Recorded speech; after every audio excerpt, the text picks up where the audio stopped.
Shabbat Shalom à tous, bienvenue à tous au nom de à l'école de Yeshua. Nous voici dans le deuxième mois en fin de compte du calendrier du roi messianique du roi David.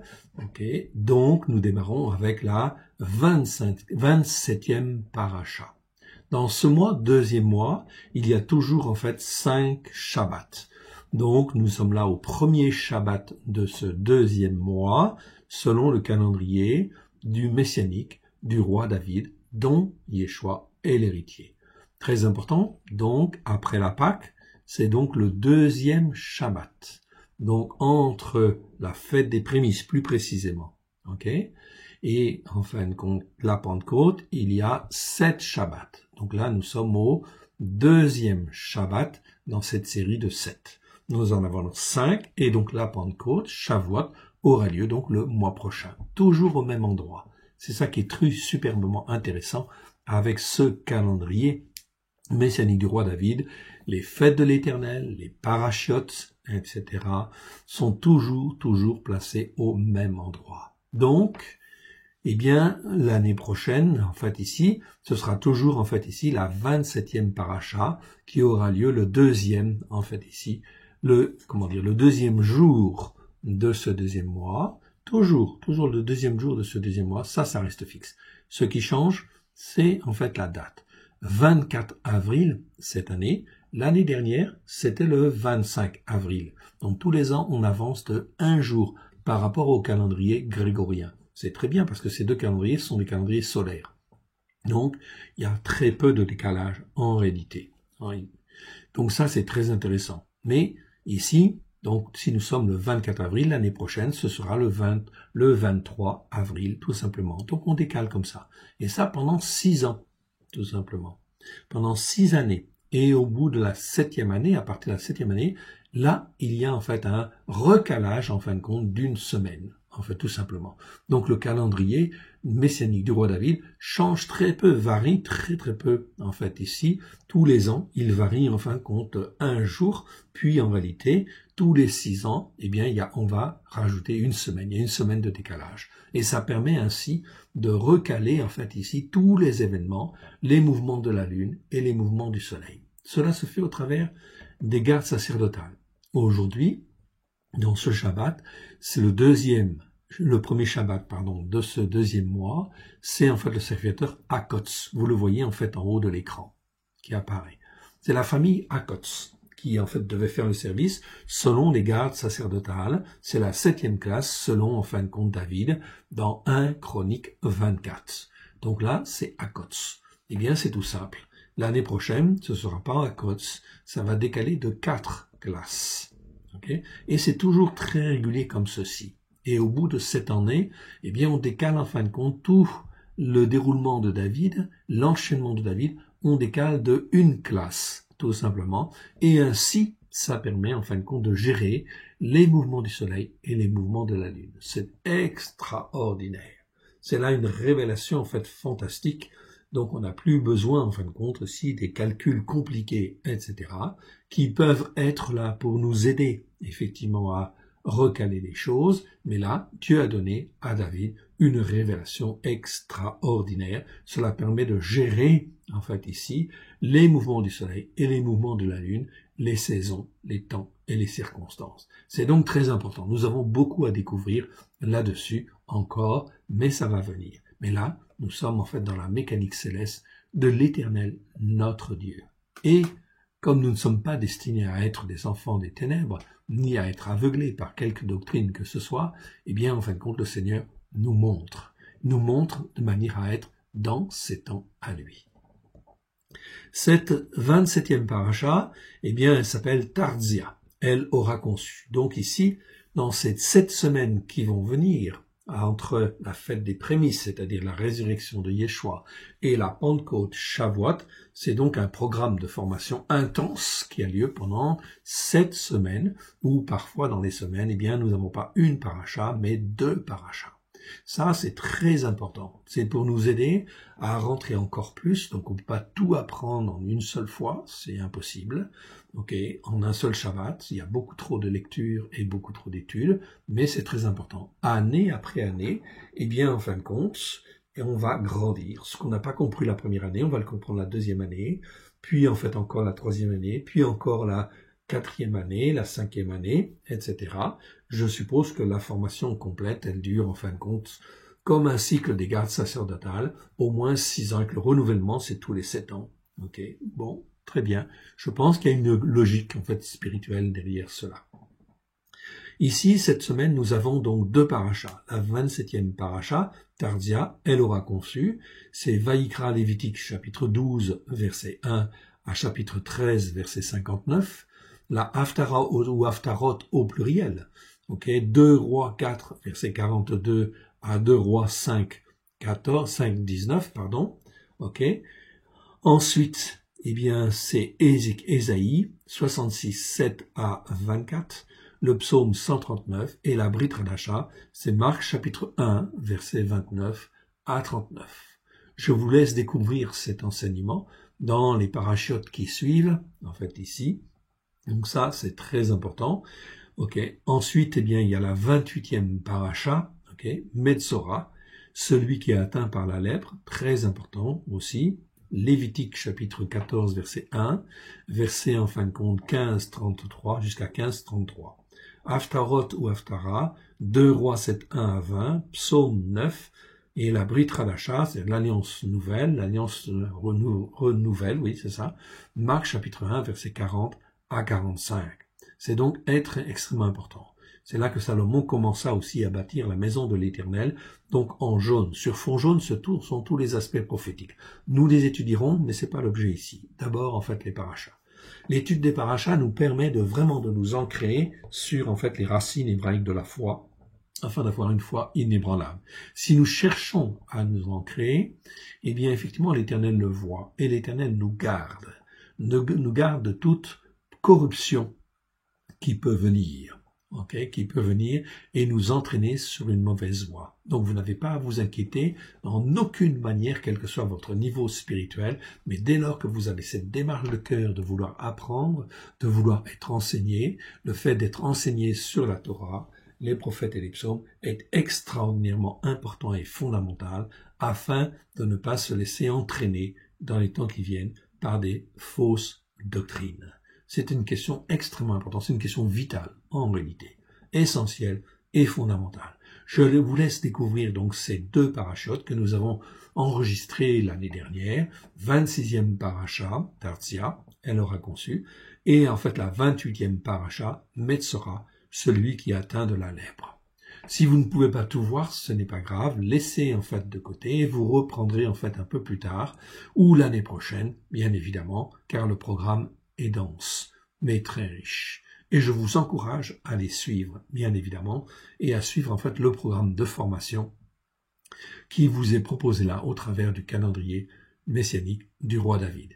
Que l'Éternel Dieu vous bénisse, je vous souhaite un bon courage et en fin de compte, soyez fortifiés dans le nom de Christ Yeshua, okay, à la gloire de l'Éternel. Tenez bon et soyez fortifiés, le Seigneur nous garde à la gloire de son saint nom. Alléluia. Shabbat shalom à tous.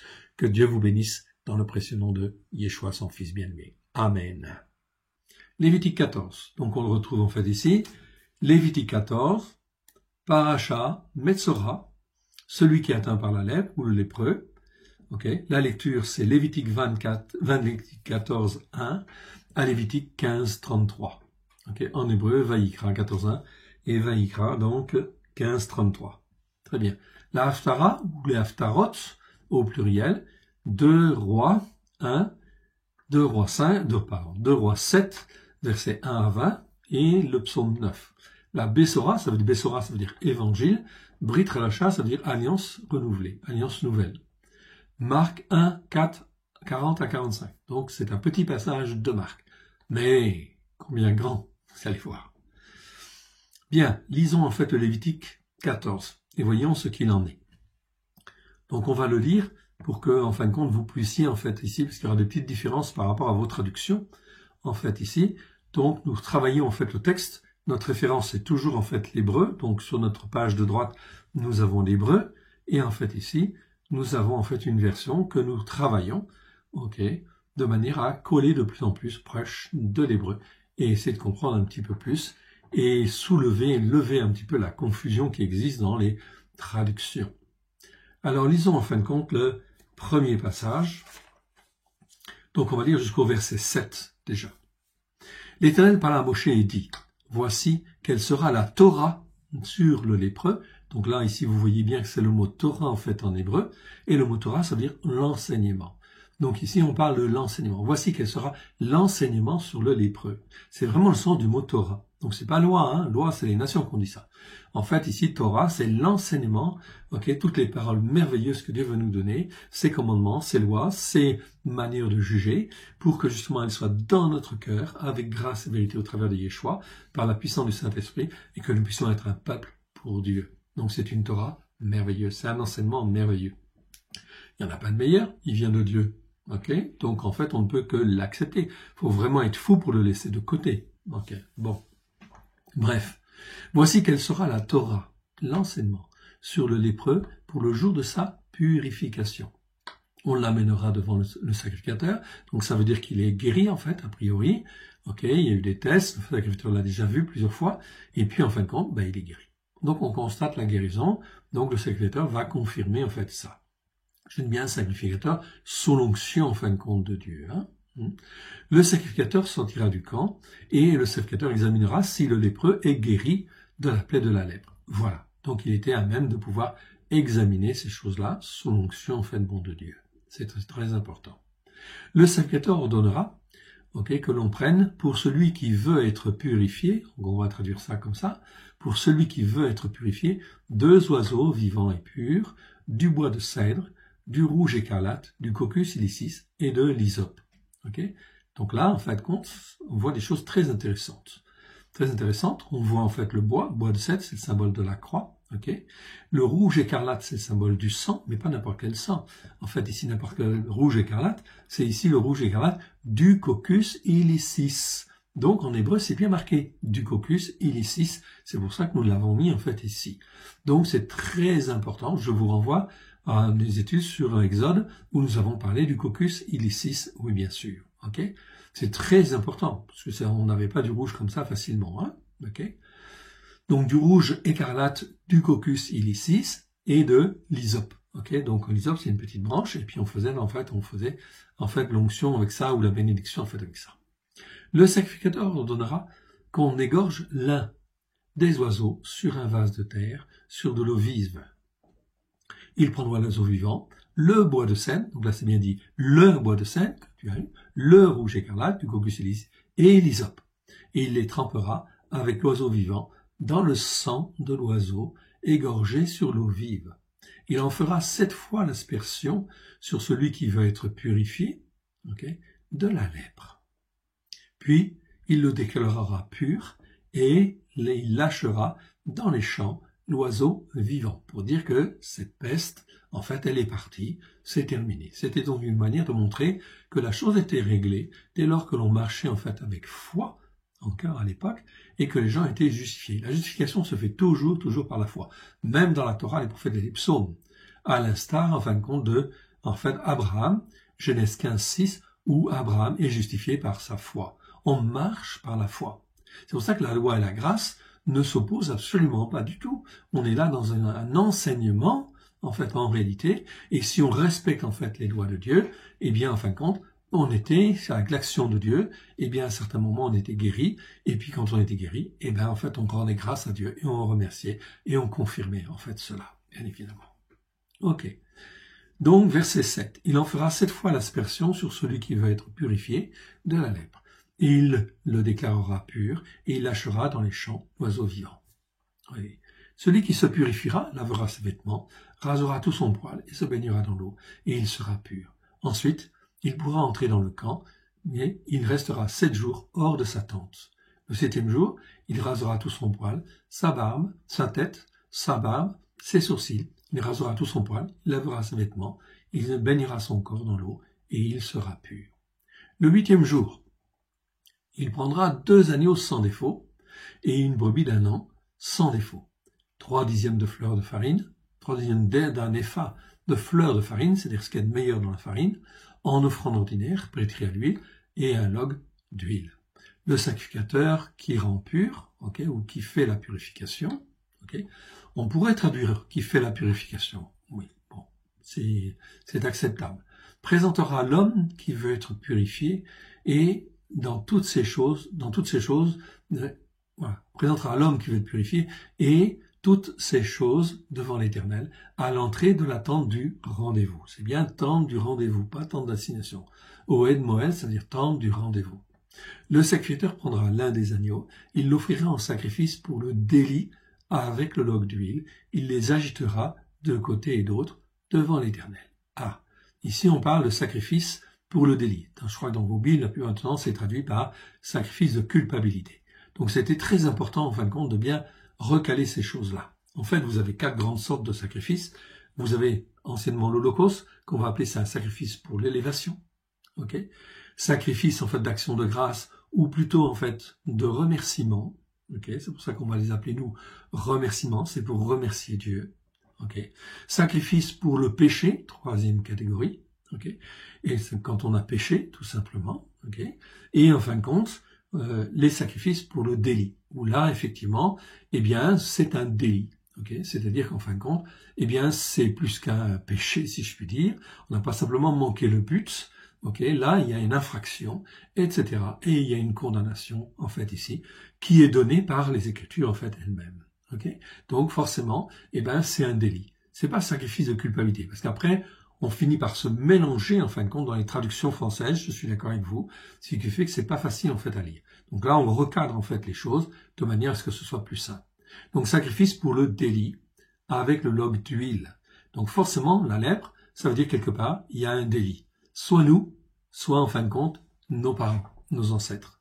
C'est la transmission en fin de compte des malédictions d'une génération en fait à l'autre. C'est une réalité. C'est une réalité spirituelle. C'est écrit dans la Bible.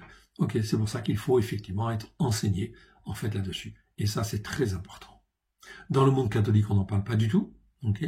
Dans le monde protestant, pas moi non plus.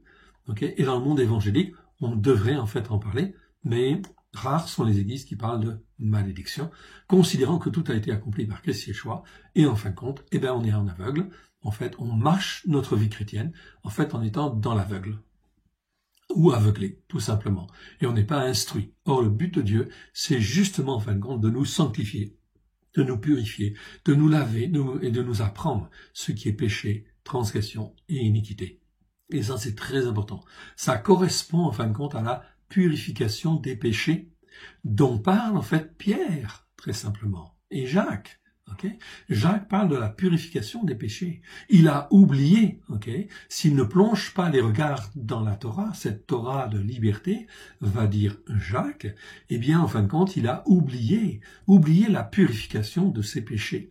Donc, en fait, il traîne toujours ses fardeaux derrière lui, ses péchés, bien qu'il invoque le nom de Christ, il n'a pas compris qu'il faut qu'en fin de compte, il étudie la parole de Dieu et il confesse, en fait, ses péchés, ses transgressions, ses iniquités, et qu'il comprenne que le sang de Christ, il a lavé tout cela, et que, en fait, de comprendre toute l'œuvre de Christ, que Christ a fait pour lui. C'est ainsi qu'il peut commencer à comprendre comment, en fin de compte, il peut être un frère et une sœur, en fait, de Yeshua, qui est sanctifié, purifié par la parole de Dieu, et qui devient, en fait, un peuple pour Dieu. C'est un travail, Il y a un travail de purification, en fait, à faire. Oui, bien sûr. Or, malheureusement, dans la plupart des églises, évangéliques même, catholiques, ça c'est sûr, protestantes c'est sûr, évangéliques, on n'en parle même pas. Des fois même on te dit, tu as donné ton cœur à ta vie Jésus, tu t'assieds sur la chaise, et puis tu attends, en fait, l'enlèvement, etc. Et en fait, tu as des problèmes, reste avec tes problèmes, et crois que Christ il a résolu. Mais là, c'est le début de langage, c'est bien, mais il faut aider les gens, en fin de compte. Il faut les former, les façonner, les instruire. Si on ne les instruit pas, eh ben, ils vont finir par se fatiguer. Et en fait, ils ne sont pas enseignés comme il faut. Voilà pourquoi Dieu est en colère. Il est très en colère, car depuis 2000 ans, on se moque de lui.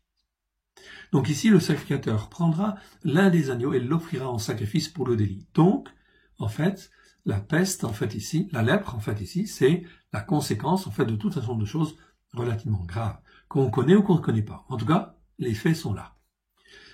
avec un log d'huile. Il les agitera de côté et d'autre pour les consacrer en fait à l'Éternel. Il égorgera l'agneau dans le lieu où l'on égorge les sacrifices pour le péché. Donc là, on voit l'expression sacrifice pour le péché et les sacrifices d'élévation, c'est ce qu'on appelle les holocaustes dans les traductions la plupart du temps. Mais c'est une très mauvaise traduction. C'est pas un holocauste. Dieu ne se réjouit pas de la viande grillée sur un bûcher, non.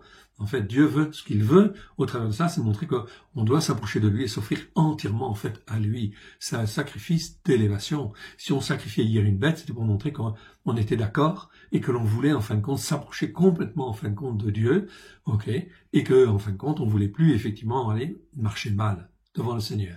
Donc, les principes étaient là, en fait, ici. Mais en fin de compte, elle n'était pas parfaite, cette loi. Oui, bien sûr, elle n'était pas suffisante. Il fallait que cette loi soit inscrite dans nos cœurs par la puissance du Saint-Esprit, avec grâce et vérité, au travers de Christ Yeshua. Voilà, c'est pour ça que les choses, la manière de faire, en fait, a changé, mais la Torah n'a rien changé du tout. Ok, Christ n'a rien changé, il a gardé la Torah, évidemment, parce que c'est une loi parfaite. Ok, sinon, il ne serait pas dit, en fin de compte, qu'elle est parfaite. Dans le psaume 19.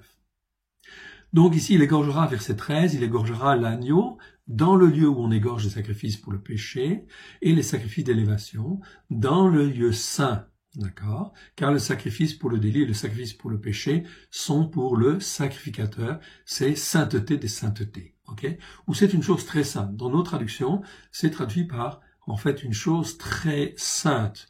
Oui, on peut traduire comme cela, mais c'est pas ce que le texte hébreu dit. Le texte hébreu dit, ça, c'est sainteté des saintetés. Donc on veut te dire, en fait, par là, que c'est tout à fait agréable à Dieu, c'est parfait pour Dieu, et ça veut dire que l'onction de Dieu sera là, mon frère, ma sœur, pour laver, purifier, sanctifier, agréer, etc., et bénir, en fait, ici.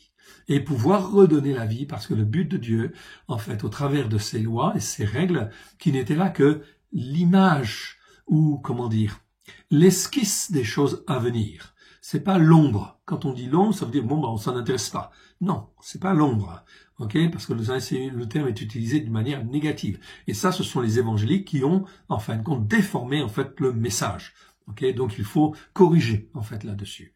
Le mot skia, en fin de compte, en grec, en fait, dans la Brit Hadasha, ça parle de ombre, mais plutôt de esquisse ou d'image, de dessin, en fait, merveilleux, qui permet de préparer une toile. Comme un maître, il fait une esquisse, une ébauche de son tableau, ok? Eh bien, c'est ça que Dieu voulait faire avec la Torah. Il a fait une esquisse des choses glorieuses, en fait, à venir. Voilà exactement. Voilà pourquoi il ne faut pas négliger la Torah. Au contraire, elle nous explique un certain nombre de choses, ok, qui vont être faites au travers de Christ Yeshua. Voilà pourquoi cette Torah, elle est très précieuse. Bien sûr, c'est la seule parole de Dieu que nous ayons. Ok, il n'y en a pas d'autre. Ok, donc sainteté des saintetés. Donc Dieu voulait dire, là attention, c'est sainteté des saintetés. Donc mon onction, elle est là. Moi qui suis le Dieu de la vie, qui veut donner la vie, donc faites attention à ce que vous faites. Hier, Dieu faisait, en fin de compte, confiance à des hommes de foi, etc., pour faire ce genre de choses. Ils n'ont pas toujours bien réagi, on est d'accord. Okay, mais il y a des périodes, c'était vraiment très fort. Au moment de Salomon, l'inauguration du temple, souvenez-vous, l'onction de Dieu est tellement forte dans le temple que les sacrificateurs sont obligés de sortir. Sortir tellement l'onction de Dieu. La sainteté des saintetés, c'est l'onction même de Dieu, la présence même de Dieu qui sanctifie, purifie, elle était là. Ok? Et Dieu veut revenir sur la terre. Et il va revenir au travers d'hommes et de femmes zélés pour lui. Ça va être glorieux, vous allez voir. Verset 14. Le sacrificateur prendra le sang du sacrifice pour le délit. Donc pas n'importe quel sang. Celui qui a servi pour le délit, ok? Il en mettra sur le lobe de l'oreille droite, ici, okay, de celui qui veut être purifié, pour qu'il puisse bien entendre. C'est-à-dire qu'en fin de compte, bien sûr, déjà, en fait, ici, on répand le sang. Ok? Le sang sur le lobe de l'oreille droite. Ok? Le pouce droit, en fait, pour que la main, en fait, aussi soit sanctifiée. Tout ce qu'il fait soit sanctifié. Et le gros orteil, ok, au niveau du pied, tout simplement pour que ça marche, en fait, aussi, eh bien, en fin de compte, soit sanctifié. Donc là, on est dans la phase, en fait, disons, de purification. Ok, purification ou de sanctification, ok, de manière, en fin de compte, à ce que maintenant, en fait, il puisse en fait, mieux entendre, ok, mieux, en fait, faire les choses et mieux marcher, en fait, ici. Tout ça, en fait, a une symbolique très forte. Le sacrificateur prendra du log d'huile et en versera dans le creux de sa main gauche. Le sacrificateur trempera le doigt de sa main droite dans l'huile qui est dans le creux de sa main gauche et il fera avec le doigt 7 fois l'aspersion de l'huile devant l'Éternel. Le sacrificateur mettra de l'huile qui lui reste dans la main sur le lobe droit de celui qui veut être purifié. Donc là, on fait l'onction d'huile. L'onction d'huile, pourquoi ? Eh bien, en fait, après le sang, c'est l'huile. L'huile, pourquoi ? Pour qu'il puisse bien entendre, bien comprendre. Donc, c'est une image symbolique, mais c'est très intéressant. Ok, donc le lobe droit, la main droite, pour qu'en fin de compte, tout ce qu'il fasse soit sanctifié par l'Esprit Saint, en fait, ici, ok, soit béni par l'Esprit Saint, et en fin de compte, le gros orteil du pied droit, par-dessus le sang du sacrifice, en fait, pour le délit. En fait, cela, en fin de compte, permet de nettoyer, purifier, sanctifier. C'est comme ça qu'on faisait hier. Et la grâce de Dieu s'exprimait bien sûr, au travers, en fin de compte, de ces règles, pour, en fin de compte, que le croyant puisse, en fait, repartir d'un bon pied et être attaché à Dieu et ne plus recommencer, évidemment. Donc ça, c'était effectivement, donc, un exemple, une préfiguration, tout simplement, de ce que nous vivons. Voilà pourquoi, en fait, avec le Seigneur, Yeshua, son sang, en fait, nous lave, doit laver, en fait, nos oreilles, ok, donc on doit appliquer le sang de l'agneau sur, en fait, nos oreilles pour qu'on puisse mieux entendre, mieux comprendre Dieu, ok, et là, il y a à faire, hein, ok, parce qu'il y a beaucoup d'incompréhension, ok, et de détournement et de perversion de la parole de Dieu, donc c'est mieux d'entendre. Ok, donc pardon Seigneur parce que j'ai pas bien entendu encore. Ok, l'occasion de la repentance déjà. Pardon Seigneur parce que j'ai pas bien entendu, j'ai pas bien compris, etc. Et maintenant je mets ton onction, l'onction du Saint-Esprit sur mon oreille afin que je puisse mieux entendre et mieux comprendre en fait ici. Donc dans les évangiles, maintenant en fin de compte, on sait en fait au travers des séminaires, en fait bien en fait travailler là-dessus sur la notion en fin de compte de bien comprendre en fait les choses. Ok, on a fait des séminaires sur les pensées, on a fait des séminaires sur comment, en fin de compte, comment devenir spirituel devant Dieu et comment devenir un homme mature ou une femme mature. Tout ça sont des séminaires qui existent. Non pas sur YouTube, ok, ça existe sur notre site, www.alecoleyeshua.com, où là, on est dans l'enseignement approfondi, en fait, ici, pour tous ceux qui le veulent, qui veulent s'ancrer sur les racines hébraïques de la foi, etc. Ok, donc YouTube, c'est en fait tout ce qui est en fait un peu évangélisation, prophétique, etc. Ça permet en fin de compte d'aider les croyants à découvrir qu'il y a une vérité, et une vérité très importante, qui nous a été cachée par, en fin de compte, l'Église catholique, qui nous a été cachée par la montagne catholique, par la montagne protestante, montagne spirituelle, par les montagnes en fait évangéliques, qui n'ont pas enseigné comme il fallait. Depuis 2000 ans, tout est accompli. Repentez-vous, car le règne de Dieu est proche. Revenez à la Torah, pleine de grâce et de vérité, au travers de Yeshua, celui qui est appelé le Christ, qui vient expliquer les Écritures avec grâce et vérité, et se faire un peuple pour Dieu. Oui, un véritable peuple, non pas une montagne. Ok, une montagne spirituelle faite par les hommes, mais ici, on est sur la montagne de Sion, la montagne qui est à Jérusalem, la montagne spirituelle qu'on ne voit pas, en fait, aujourd'hui, mais la montagne spirituelle de Dieu, qui est là-bas et qui sera toujours là-bas. Voilà pourquoi nous devons toujours tourner les yeux vers Jérusalem. Mais Dieu va restituer les choses. Dieu va restituer les choses et va rétablir aussi, en fait, l'Israël spirituel comme il doit l'être, en fait, ici. L'Église n'a jamais remplacé Israël. Ok, vous entendez ce que je dis? L'Église, d'une manière générale, de Constantin en particulier, c'est-à-dire en fin de compte l'Église catholique et toutes ses filles, protestantes et évangéliques, n'ont jamais remplacé la montagne de Sion. Dieu a fait une promesse et cette promesse, elle commence avec Abraham. Abraham, Yitzhak, Yaakov, 2000 ans en fait avant que Yeshua ne soit venu. Et tout ce qui se fait au travers de Christ Yeshua est la réalisation des promesses faites à Abraham, ok, bien avant effectivement que l'empereur romain Constantin ne s'en mêle. Ok, voilà pourquoi je parle en fait des chrétiens de Constantin, où je suis un chrétien de Christ, ou auquel cas je suis bien ancré sur les racines hébraïques de la foi, comme Christ l'est, ok, mais je n'ai rien à voir avec Constantin. Bien évidemment. On continue, verset 18. Le sacrificateur mettra ce qui lui reste d'huile dans la main sur la tête de celui qui veut être purifié. Et le sacrificateur fera pour lui l'expiation devant l'Éternel. Bien évidemment, hier, c'était comme cela. Et Dieu accordait sa grâce, oui bien sûr, puisqu'il faisait selon effectivement ses recommandations, ses règles, ses lois, ses manières de juger. Et la grâce, en fait, opérait à ce moment-là. Maintenant, en fin de compte, on n'a plus besoin de sacrificateurs, bien sûr, d'un système religieux comme cela. Pourquoi? Parce que, en fait, les choses ont été faites. Israël n'a pas accompli comme il fallait ce qu'il fallait faire, avec grâce et vérité. Non, ils ont failli. C'est pour ça qu'Israël a été détruit, que le temple a été détruit, et que, en fait, le flambeau a été donné, en fait, à l'Église depuis 2000 ans. Et l'Église, en fin de compte, a-t-elle, en fait, accompli la volonté de Dieu? Non, elle s'est créée une montagne. Elle s'est créée une montagne catholique, montagne protestante, montagne évangélique, montagne spirituelle, au lieu de se focaliser sur la montagne de Dieu, la montagne de Sion, et de garder les racines hébraïques de la foi. On en est là. Donc, perversion du système, c'est grave, c'est pas à nous de juger, nous devons nous en rendre compte, et effectivement, si au travers de la parole, cela n'est pas conforme à l'Écriture, je ne dois pas coopérer au développement de ce système, certainement pas. Sinon, je deviens complice.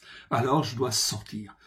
Voilà pourquoi dans Corinthiens, Paul dit sortez du milieu d'eux, car il n'y a rien de commun entre la lumière et les ténèbres. Rien de commun.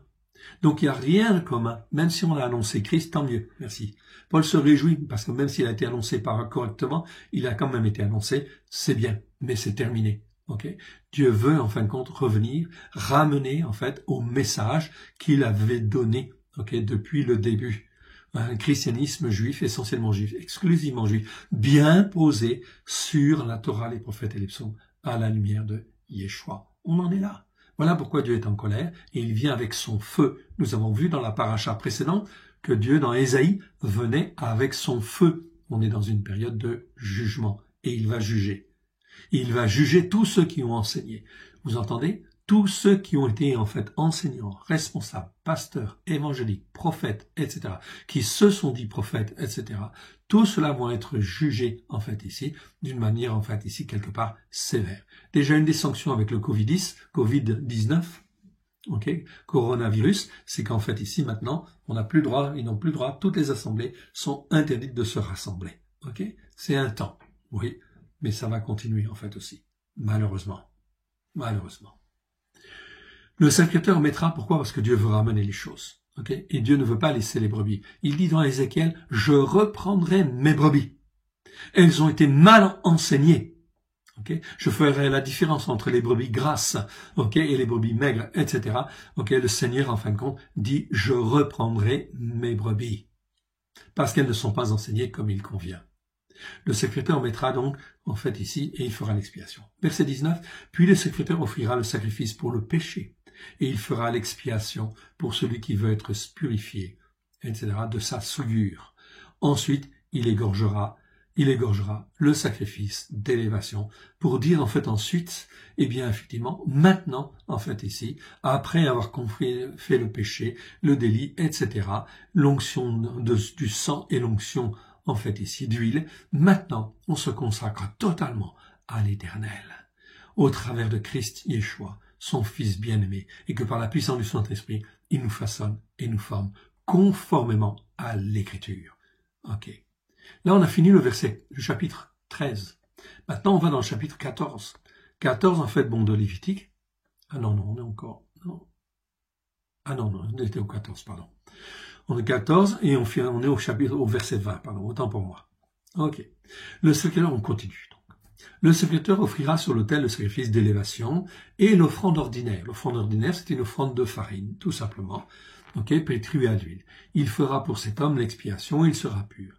S'il est pauvre et que ses ressources sont insuffisantes, il prendra un seul agneau, ici, qui sera offert en sacrifice pour le délit. Première chose, le délit. C'est-à-dire qu'en fin de compte, on lave en fin de compte ce qui a entraîné toutes ces conséquences. Après avoir été agité de côté et d'autre pour dire je consacre en fait à l'Éternel, cette offrande, et avec lequel on fera pour lui l'expiation, il prendra un seul dixième de fleur de farine pétrie à l'huile pour l'offrande ordinaire et un loc d'huile. Il prendra ainsi aussi 2 tourterelles ou 2 jeunes pigeons selon ses ressources, l'un pour le sacrifice pour le péché, l'autre pour le sacrifice d'élévation. Donc même s'il n'avait pas les moyens, il y avait la possibilité en fait de faire avec des tourterelles ou les jeunes pigeons. Le 8e jour, il apportera pour la purification toutes ces choses au sacrificateur à l'entrée de la tente du rendez-vous devant l'Éternel. Le sacrificateur prendra l'agneau pour le sacrifice pour le délit et le loc d'huile. Il les agitera de côté et d'autre devant l'Éternel pour dire maintenant, en fin de compte, on se consacre à l'Éternel. Le fait de faire ces gestes-là était très important. C'était en fait l'idée d'une consécration. Donc aujourd'hui, on va pas faire la même chose. Il n'y a plus de temple, mais le principe est là. C'est-à-dire qu'au lieu de s'agiter de côté et d'autre, de droite à gauche, effectivement, on va dire, en fin de compte, voilà, la nécessité de se reconsacrer en fait à Dieu au travers de Christ Yeshua. En fin de compte, je vais me reconsacrer à Dieu, pleinement parce que j'étais dans l'erreur. C'est donc un délit. Tous ceux qui dépendent de la montagne de catholiques, pareil, s'ils veulent revenir, c'est un délit, parce que là, il y a de la perversion. La montagne, ceux qui viennent de la montagne protestante, c'est pareil. C'était du délit. En fait, ici, quelque part, on a perverti les Écritures. Et ceux qui viennent du monde évangélique, bien évidemment, doivent aussi sortir de là, abandonner ces théologies de remplacement, théologie de Constantin, et cela veut dire qu'on a perverti. Ça, c'est du délit. Donc, on a contribué à la perversion. Tout ça, c'est du délit. C'est plus qu'en fin de compte du péché. En fait, simple, c'est du délit, en fait, ici. Enfin, tout au moins, si vous voulez pas considérer que c'est du délit, c'est quelque chose de grave, Et on a contribué à maintenir, en fait, ici, une organisation spirituelle qui n'était pas celle de Dieu. Je rappelle, l'Israël de Dieu est posé sur la Torah, les prophètes et les psaumes. Les promesses ont été faites à Abraham, Yitzhak, Yaakov. Ils ont été transférés par les prophètes. Et en fait, Yeshua confirme en fait aussi cela, etc.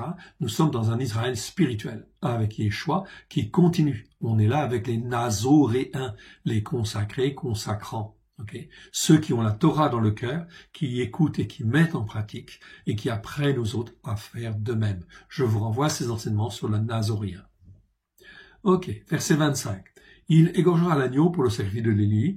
Le sacrificateur prendra du sang du sacrifice pour le délit et il en mettra sur le lobe de l'oreille droite de celui qui veut être purifié, sur le pouce de la main droite et sur le gros orteil. Le sacrificateur versera de l'huile dans le creux de sa main. Le sacrificateur fera avec le doigt de sa main droite 7 fois l'aspersion de l'huile qui est dans sa main gauche, devant l'Éternel. Le sacrificateur mettra de l'huile qui est dans sa main sur le lobe de l'oreille droite de celui qui veut être purifié, sur le pouce de sa main droite et sur son gros orteil de la main de son pied droit, à la place où il a mis du sang du sacrifice pour le délit. Donc on sanctifie l'oreille, on sanctifie la main, on sanctifie le pied. Tout ça, en fin de compte, il y a en fait une démarche spirituelle derrière. Ce n'est pas c'est pas simplement en fin de compte religieux, n'a rien de religieux, c'est spirituel. C'est pour dire qu'on veut se consacrer totalement. Que l'oreille, encore une fois, on doit pardonner en fin de compte à la manière dont on a écouté. Donc il faut que le sang coule. Yeshua, son sang est parfait. Et en fin de compte, ensuite, il faut de l'huile, c'est-à-dire l'onction du Saint-Esprit, en fait, ici. Sans l'onction du Saint-Esprit, voilà pourquoi, en fait, Yeshua va dire il faut naître de nouveau, bien sûr. Il faut donner son cœur et sa vie, bien évidemment. On va garder cette expression-là. Donner son cœur et sa vie, c'est un monde évangélique qui a développé ça. Pourquoi pas? Donc, il faut s'engager avec Christ, reconnaître que Christ est notre Seigneur, notre Sauveur et notre Maître. Et que son sang nous a lavés et purifiés, et qu'il a payé le prix pour nous, pour toutes nos erreurs. Oui, bien sûr. Et que son sang nous lave nos oreilles, lave notre main, et lave nos pieds, etc. Nous lave tout entier. Que notre marche, ce que nous faisons, et notre marche soit bonne devant Dieu, pourvu que nous comprenions bien. L'oreille, ça veut dire que tu entends. Mais tu entends, ça veut dire que tu comprends. Si tu écoutes bien, comme Dieu le veut. Verset 29. Le sacrificateur mettra ce qui lui reste de l'huile sur la main dans la main sur la tête de celui qui veut être purifié, afin de faire pour lui l'expiation devant l'Éternel. Puis il offrira l'une des tourterelles ou l'un des jeunes pigeons qu'il a pu se procurer, l'un en sacrifice pour le péché, l'autre en sacrifice d'élévation, avec l'offrande ordinaire. D'accord? Donc pour dire que tout ce qu'on a péché, c'est-à-dire tout ce qui est le manquement à ce qu'on aurait dû faire et qu'on n'a pas fait. Donc il y a le délit, mais il y a aussi le manquement. Okay? On n'a pas atteint le but. Je vous rappelle que péché, le premier sens du mot péché, c'est manquer le but que Dieu avait prévu pour nous. D'accord? Donc pendant que nous étions occupés à faire certaines choses, nous n'avons pas fait ce que Dieu aurait voulu que l'on fasse. Ça, c'est le péché. D'accord? C'est plus que la transgression. Donc l'autre en sacrifice d'élévation, ok? Pourquoi? Pour dire maintenant, je veux me consacrer totalement en fait à Dieu. Donc c'est l'équivalent d'un sacrifice d'élévation. Je m'élève à Dieu au travers de Christ Yeshua, avec l'offrande ordinaire, etc. L'autre en sacrifice d'élévation, avec l'offrande ordinaire, l'offrande de farine, okay? Et le sacrificateur fera l'expiation devant l'Éternel pour celui qui veut être purifié. Au travers de ces moyens-là, okay, de l'esquisse de ces choses glorieuses pour expliquer la sainteté de Dieu, etc. Eh bien, effectivement, ici, il y avait toute une certaine pratique qui se faisait pour que la grâce de Dieu puisse s'exprimer et qu'on puisse atteindre la sainteté de la sainteté.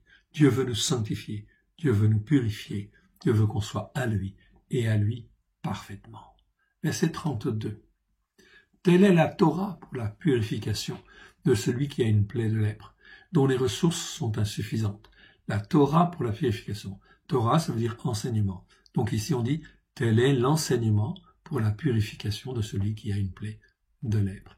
Ici, en hébreu, c'est bien le mot Torah. Donc c'est bien la Torah pour repartir. Donc on voit que dans tout ce système, en réalité, qu'est-ce que je vois derrière? Je vois un système en fait qui est mis en place pour réparer, pour resanctifier, remettre en fait sur pied, recaler, afin que l'onction de Dieu puisse venir. Amen. Voilà ce que Dieu fait au travers de Christ. Au travers de Christ, son seul sacrifice, eh bien, en fait, il veut répondre à toutes ces choses afin de nous réparer et de nous reconsacrer, en fait, à l'Éternel pleinement. Qu'on demande pardon, en fait, à Dieu pour le délit. Oui, qu'on demande pardon à Dieu pour les erreurs, la perversion dans laquelle nous avons été. Ça, c'est très important. C'est la reconnaissance, en fin de compte, de l'erreur, des transgressions, du délit. Okay, dans lequel nous étions, effectivement. Ensuite, eh bien, du péché, parce que je n'ai pas, pendant ce temps-là, où j'étais occupé à tout un certain nombre de choses qui n'étaient pas celles de Dieu, eh bien, en fin de compte, je servais une montagne, une montagne spirituelle qui n'était pas la montagne de Sion, qui n'était pas la montagne de Dieu. Alors, il faut que maintenant je me consacre et que le sacrifice pour le péché, ça me permette de bien comprendre, pardon Seigneur, je me rends compte que je n'ai pas fait. Tu avais prévu certaines choses, et moi je ne l'ai pas fait non plus, donc j'ai manqué à mon but, c'est le péché. Alors je te demande sincèrement pardon pour cela, et Seigneur, maintenant, je veux me sanctifier, c'est-à-dire, je fais un sacrifice d'élévation, je m'élève, Seigneur, vers toi, j'étends mes mains vers toi de tout mon cœur, de toute mon âme, de tout mon être, pour être à toi et rien qu'à toi. Et maintenant, je ne veux plus tergiverser, je veux être entièrement de toi, à toi. Je veux faire un sacrifice d'élévation pour m'élever vers toi, Père très saint, au travers de Christ Yeshua, afin que tu me sanctifies et que tu me purifies. Amen. Et avec l'offrande ordinaire, donc l'offrande de fleurs de farine, donc il n'y avait pas besoin d'être riche, etc. Il suffisait d'avoir de la farine en fait ici, et on pouvait faire en fait des sacrifices. Et être sanctifié de nouveau. Et le sacrificateur fera l'expiation devant l'Éternel pour celui qui veut être purifié. Tout ça, c'était en fait la Torah, une manière de toujours toucher Dieu dans son cœur. Et la grâce, c'était l'esquisse des choses glorieuses à venir. Voilà pourquoi au travers de Christ, depuis 2000 ans, ce sont des choses glorieuses qui sont là. Des choses glorieuses où Dieu dit, en fait, depuis 2000 ans déjà, Yeshua dit, repentez-vous car le règne de Dieu est proche. Jean le Baptiste a dit la même chose aussi. Repentez-vous car le règne de Dieu est proche. Le règne de Dieu pouvait être dans ton cœur et dans ta vie dès, en fait, le lendemain dès la résurrection, en fait, de Yeshua. Voilà pourquoi il y avait une puissance et l'onction du Seigneur. Il faut qu'il soit préparé. Yeshua est avec les disciples pendant 40 jours, afin de les préparer au règne de Dieu. Ils vont être préparés et en fait, l'onction de la Pentecôte va venir parce qu'ils sont sur la Torah, les prophètes et les psaumes avec grâce et vérité. Aucune écriture de l'Évangile n'est encore là. Ça n'existe pas. On est bien sur la Torah, les prophètes et les psaumes.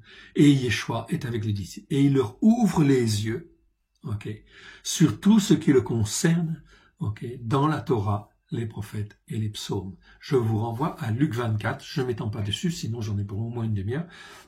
Donc ici, les disciples étaient préparés. Et pourtant, ils étaient avec le Maître. C'était des Juifs, donc ils avaient une connaissance de la Torah déjà. Ils étaient avec le Maître pendant 3 ans et demi. Mais, en fin de compte, il y avait des choses qu'ils ne voyaient pas encore. Alors Yeshua va leur ouvrir, non pas les yeux, non pas l'esprit. Certaines traditions disent c'est l'esprit. Non. C'est la compréhension. Afin qu'ils puissent caler leur compréhension sur la compréhension des Écritures, sur ce que l'Écriture dit. C'est ça que dit Lévitique 24. Mais les traductions, en fait, ici, catholiques, protestantes et évangéliques, ont déformé, en fait, les sens, les mots. Ça veut dire que le croyant, en fait, il ne sait pas discerner. Et il ne peut pas discerner. Il est dans la confusion et maintenu dans la confusion. Pourquoi? Eh bien, tout simplement, c'est le principe catholique. En fait, on ne donne pas, en fait, aux gens, comme la Bible était interdite de lecture chez les catholiques pendant très longtemps.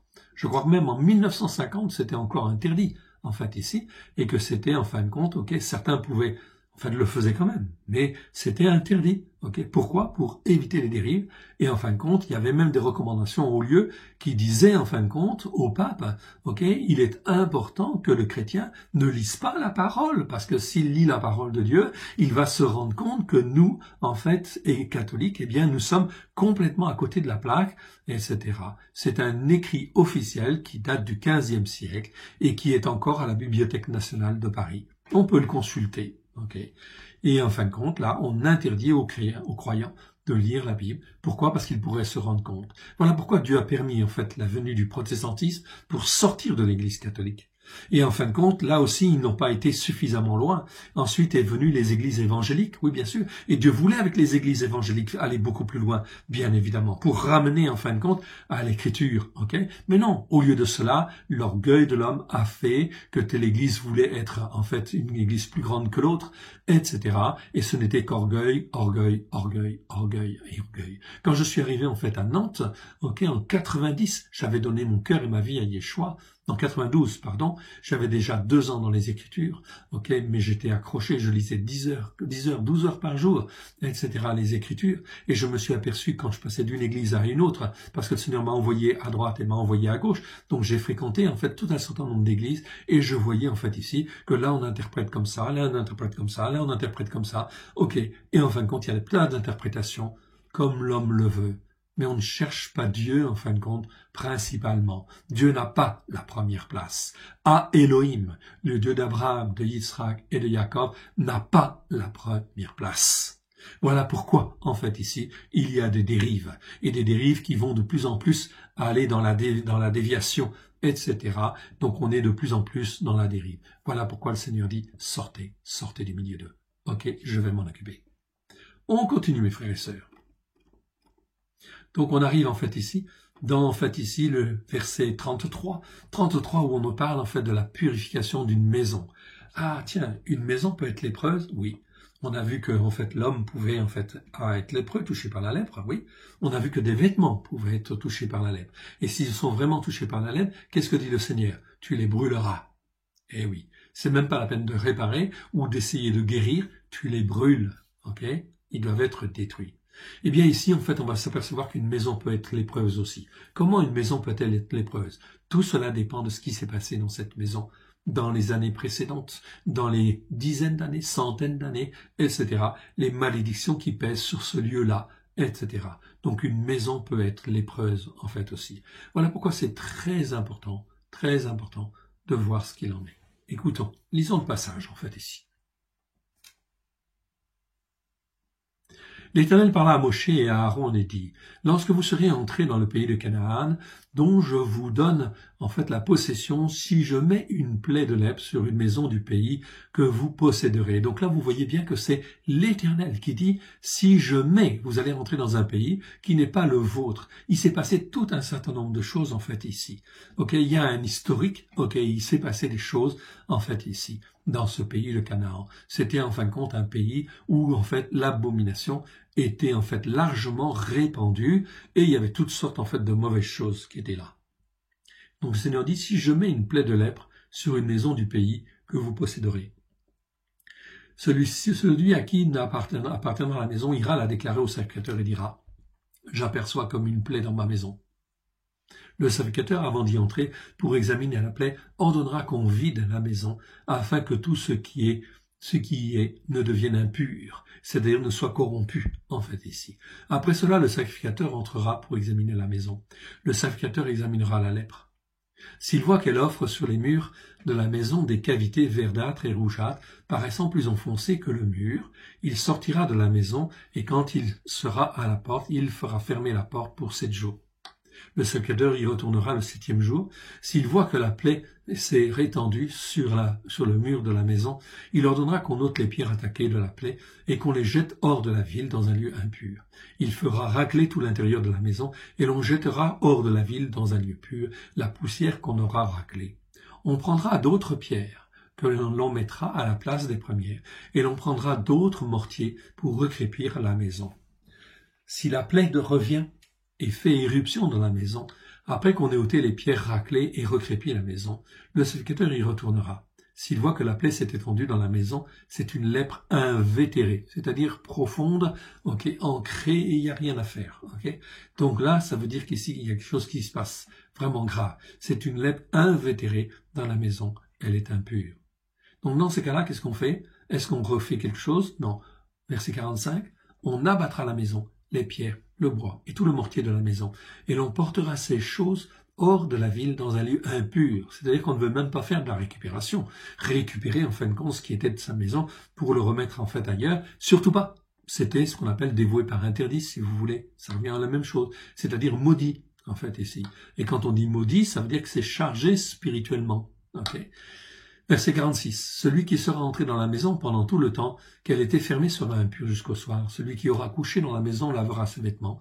Celui qui aura lavé dans la maison lavera aussi. Celui qui aura mangé dans la maison lavera aussi ses vêtements. Si le sacrificateur qui est retourné dans la maison voit que la plaie ne s'est pas étendue, après que la maison a été recrépie, il déclarera la maison pure car la plaie est guérie. Ok. Donc la main de Dieu est passée, la grâce est passée. Il prendra pour purifier la maison 2 oiseaux, du bois de cèdre, donc le symbole de la croix, bien évidemment, du rouge écarlate du Coccus illicis, c'est-à-dire une préfiguration du sang de l'agneau, rouge écarlate, mais pas n'importe lequel, celui du Coccus illicis, donc d'un ver spécial, ok, qui en fait vient d'un ver d'une femelle, ok, qui lorsqu'elle meurt, elle devient rouge, ok, rouge écarlate, ok. Eh bien, rouge écarlate du Coccus illicis et de l'hysope. Il égorgera l'un des oiseaux sur un vase de terre, sur de l'eau vive. Okay. Il prendra le bois de cèdre, l'hysope, le rouge écarlate. Donc le rouge écarlate, du Coccus illicis, donc pas n'importe quel rouge, c'est bien ce rouge-là, bien précis, c'est pour ça qu'on met un le en grand, en fait ici. Et l'oiseau vivant, il les trempera dans le sang de l'oiseau, égorgé dans l'eau vive. Il en fera 7 fois l'aspersion sur la maison. Il purifiera la maison avec le sang de l'oiseau, avec de l'eau vive, avec l'oiseau vivant, avec le bois de cèdre, l'hysope et le rouge écarlate du Coccus illicis. Il lâchera l'oiseau vivant hors de la ville dans les champs. Ça veut dire que l'oiseau vivant, le deuxième, en fait, qu'il pouvait partir, etc. C'est pour montrer que, en fait, le mal était parti, en fait, avec lui. C'était, en fait, une esquisse, en fait, des choses merveilleuses qui sont faites. Donc, au travers de Christ, c'est pareil, en fait, en réalité, la maladie peut s'en aller, et quand la maladie s'en va, c'est très bien. Il faut remercier le Seigneur, louer le Seigneur, Mais il y a tout un processus. C'est ainsi qu'il fera complètement l'expiation pour la maison, et elle sera pure. Verset 54, telle est la Torah pour toute plaie de lèpre et pour la teigne, pour la lèpre des vêtements et des maisons, pour les tumeurs, les dartres et les taches. Elle enseigne quand une chose est impure et quand elle est pure. Telle est la Torah sur la lèpre. Cela nous apprend beaucoup, bien évidemment. Okay? Ça nous apprend à distinguer ce qui est pur de l'impur. Voilà pourquoi, en fait, effectivement, le Seigneur veut nous instruire, veut nous apprendre à juger comme lui, il juge, tout simplement afin d'apprendre à discerner déjà, avoir une intelligence spirituelle, un bon discernement, et en fait, grandir au travers de Christ Yeshua, évidemment. Okay. Donc Christ Yeshua va nous révéler, en fait, ici, des choses fantastiques et merveilleuses, parce qu'en fait, quand on parle de lèpre, de teigne, etc., de tumeurs, de dartres, de taches. Là, on parle de choses physiques, bien sûr, de maladies. Mais en fin de compte, vous pouvez transposer sur le plan spirituel. Sur le plan spirituel, qu'est-ce qui est une lèpre spirituelle? Une plaie, en fait, de lèpre. C'est bien sûr, n'est-ce pas, ne serait-ce pas, aussi des faux enseignements qui, en fin de compte, sont tellement en nous qu'ils nous ont pollué, en fait, ici, la tête, ok, et le cœur, et qui, en fin de compte, sont du niveau de la lèpre, ou du niveau de la teigne, ou du niveau de la tumeur, ou du niveau de la dartre. Alors, il convient de nettoyer ces lèpres spirituelles qui nous ont été données. Peut-être on a reçu le message de Christ, celui qui sauve. Très bien, ça c'est bien, et bien qu'on le garde. Mais on nous a jamais enseigné le Christ hébreu. Non, on nous a enseigné un Christ occidentalisé, ok, qui, en fin de compte, n'a rien à voir avec le Christ juif, évidemment, parce que ce Christ occidentalisé rejette la Torah, rejette en fait le Shabbat, rejette les fêtes de l'Éternel. Donc rien que cela déjà, c'est quoi? C'est les prémices. On est dans un christianisme de Constantin. On n'est pas dans le christianisme de Dieu, en fait, ici. Le christianisme de Dieu, il est ancré sur la Torah, les prophètes et les psaumes. Il est ancré sur la foi d'Abraham, de Yitzhak, de Yaakov, de Moshe, de David, des prophètes, de Yeshua lui-même. Mais de Yeshua, le Yeshua juif, évidemment, pas de Jésus, en fait, ici. Jésus, c'est un mot qui a été inventé, en fait, ici. Désolé. Ok. Yeshua, c'est son nom. Ok. Il n'avait pas changé de nom, déjà. Donc, je vous renvoie aux textes reçus, etc., aux enseignements, aux séminaires que l'on fait là-dessus. Ok. Tout ça montre que les Écritures ont été perverties. Si vous donnez une nourriture pervertie à des croyants, que croyez-vous qu'ils vont être? Est-ce qu'ils vont être en bonne santé? Est-ce qu'ils vont en fait produire un bon fruit, etc., et être en bonne santé? Non. Ils vont être pollués. Et si c'est pollué, si c'est fortement pollué, eh bien, ça veut dire qu'ils risquent de mourir, etc. Et de contracter, en fait, une lèpre spirituelle qui va les faire mourir, alors que Dieu n'avait nullement le plan de les faire mourir. Parce qu'ils étaient appelés, justement, en fait, à recevoir la vie. Et quelle vie? La vie de Dieu, au travers de Christ Yeshua. Okay, c'est pour ça qu'il faut se débarrasser de toutes les plaies, bien évidemment, qui sont en fait les nôtres, les enseignements spirituels, qui sont comme des plaies, comme des teignes, comme des tumeurs, comme des dartres, comme des taches. Okay, ça c'est très important. Alors il faut demander quoi? Eh bien tout ça c'est du délit. Donc il faut que je demande pardon à Dieu pour les délits, d'une part, parce que j'ai contribué, j'ai été complice de ces enseignements-là. Certainement à un moment donné ou à un autre. Donc si j'ai été complice, ça veut dire qu'il faut que je demande pardon. C'est un délit. Dans un crime, etc. Si je suis complice d'un criminel, eh bien effectivement, je vais être jugé, en fait, ici, de la même manière. Ou en fait, je vais avoir des conséquences graves. C'est un délit. Okay? On a perverti les Écritures. Si j'ai contribué quelque part, de quelque manière que ce soit, à déformer les Écritures, c'est un délit. Il faut que je demande pardon. Ensuite, pour le péché, c'est-à-dire j'ai manqué le but. J'ai été appelé, depuis que j'ai donné mon cœur et ma vie à Yeshua, à le servir, à porter les fruits que lui voulait, etc. Et non pas porter d'autres fruits, etc. Donc ça veut dire qu'en fin de compte ici, sacrifice pour le péché. Et on se reconsacre à Dieu. Sacrifice en fin de compte d'élévation. Je m'offre pleinement en fait à Dieu maintenant, au travers de Christ Yeshua, sous l'onction du Saint-Esprit, etc., afin d'être renouvelé et fortifié, pour m'attacher à Dieu et rester en fait attaché à Dieu. Et comment je peux m'attacher en fait à Dieu? Paulos le dit, il n'y a qu'un seul moyen. Je vous renvoie à un séminaire que nous avons fait qui s'appelle Torah, Torah pas. Ok, il n'est pas accessible au grand public. Il est accessible sur notre site www.alecoledeyeshua.com à seulement ceux qui veulent venir sur les racines hébraïques de la foi. Eh bien, en fait, on voit quoi au travers de ce séminaire? On voit très bien, en fait, aussi, et dans un autre séminaire qui s'appelle Comment devenir spirituel. Ok? Oui, comment devenir spirituel devant Dieu. C'est ça. Eh bien, effectivement, on va dire, voilà, que Paulos, lui, il dit bien, la seule manière de se raccrocher en fait à Dieu au travers de Christ Yeshua, c'est de s'attacher à la Torah. La Torah, en fait, elle est spirituelle. Elle se permet de s'attacher à Dieu et de rester attaché à Dieu au travers de Christ Yeshua. Voilà pourquoi, en fin de compte, c'est une loi spirituelle. Ok. Spirituel, ça veut dire qui s'attache à Dieu. En hébreu, non, pardon, en grec, ça veut dire qui s'attache à Dieu et qui reste attaché à Dieu. C'est ça que ça veut dire spirituel, la plupart du temps. C'est un mot qui est utilisé 26 fois. Dans 25 fois, c'est exactement ce que ça veut dire. Okay? C'est donc très important. Mes frères et sœurs, revenez. Nous sommes dans un temps de préparation entre la Pâque et la Pentecôte. Saisissez donc l'occasion, bien sûr, de vous sanctifier. Amen. Et de vous purifier. Chapitre 15, en fait, du Lévitique, ici. Donc, l'Éternel parla à Moshe et à Aaron et dit, « Parlez aux fils d'Israël et dis-leur, tout homme qui a une gonorrhée est par la même impur. » Bon, ça va de soi. C'est une cause, donc il peut être contaminable. En fait, ici, bien sûr, ça peut être dangereux. C'est à cause de sa gonorrhée qu'il est dans la souillure, que sa chair laisse couler son flux et qu'elle ne retienne, il est dans la souillure. Tout lit sur lequel il couchera sera impur, et tout objet sur lequel il s'assiera sera impur. Celui qui touchera son lit lavera ses vêtements et se lavera dans l'eau et sera impur jusqu'au soir. Je vous lis en fait sous ces textes encore, parce que là c'est du pain en fin de compte, ok, c'est de l'orge, c'est des grains en fait d'orge. En fait c'est la première lecture, on est en train de travailler sur ces traductions afin de recaler que ce soit moins la confusion en fait que les traductions françaises dans lesquelles nous étions en fait ici.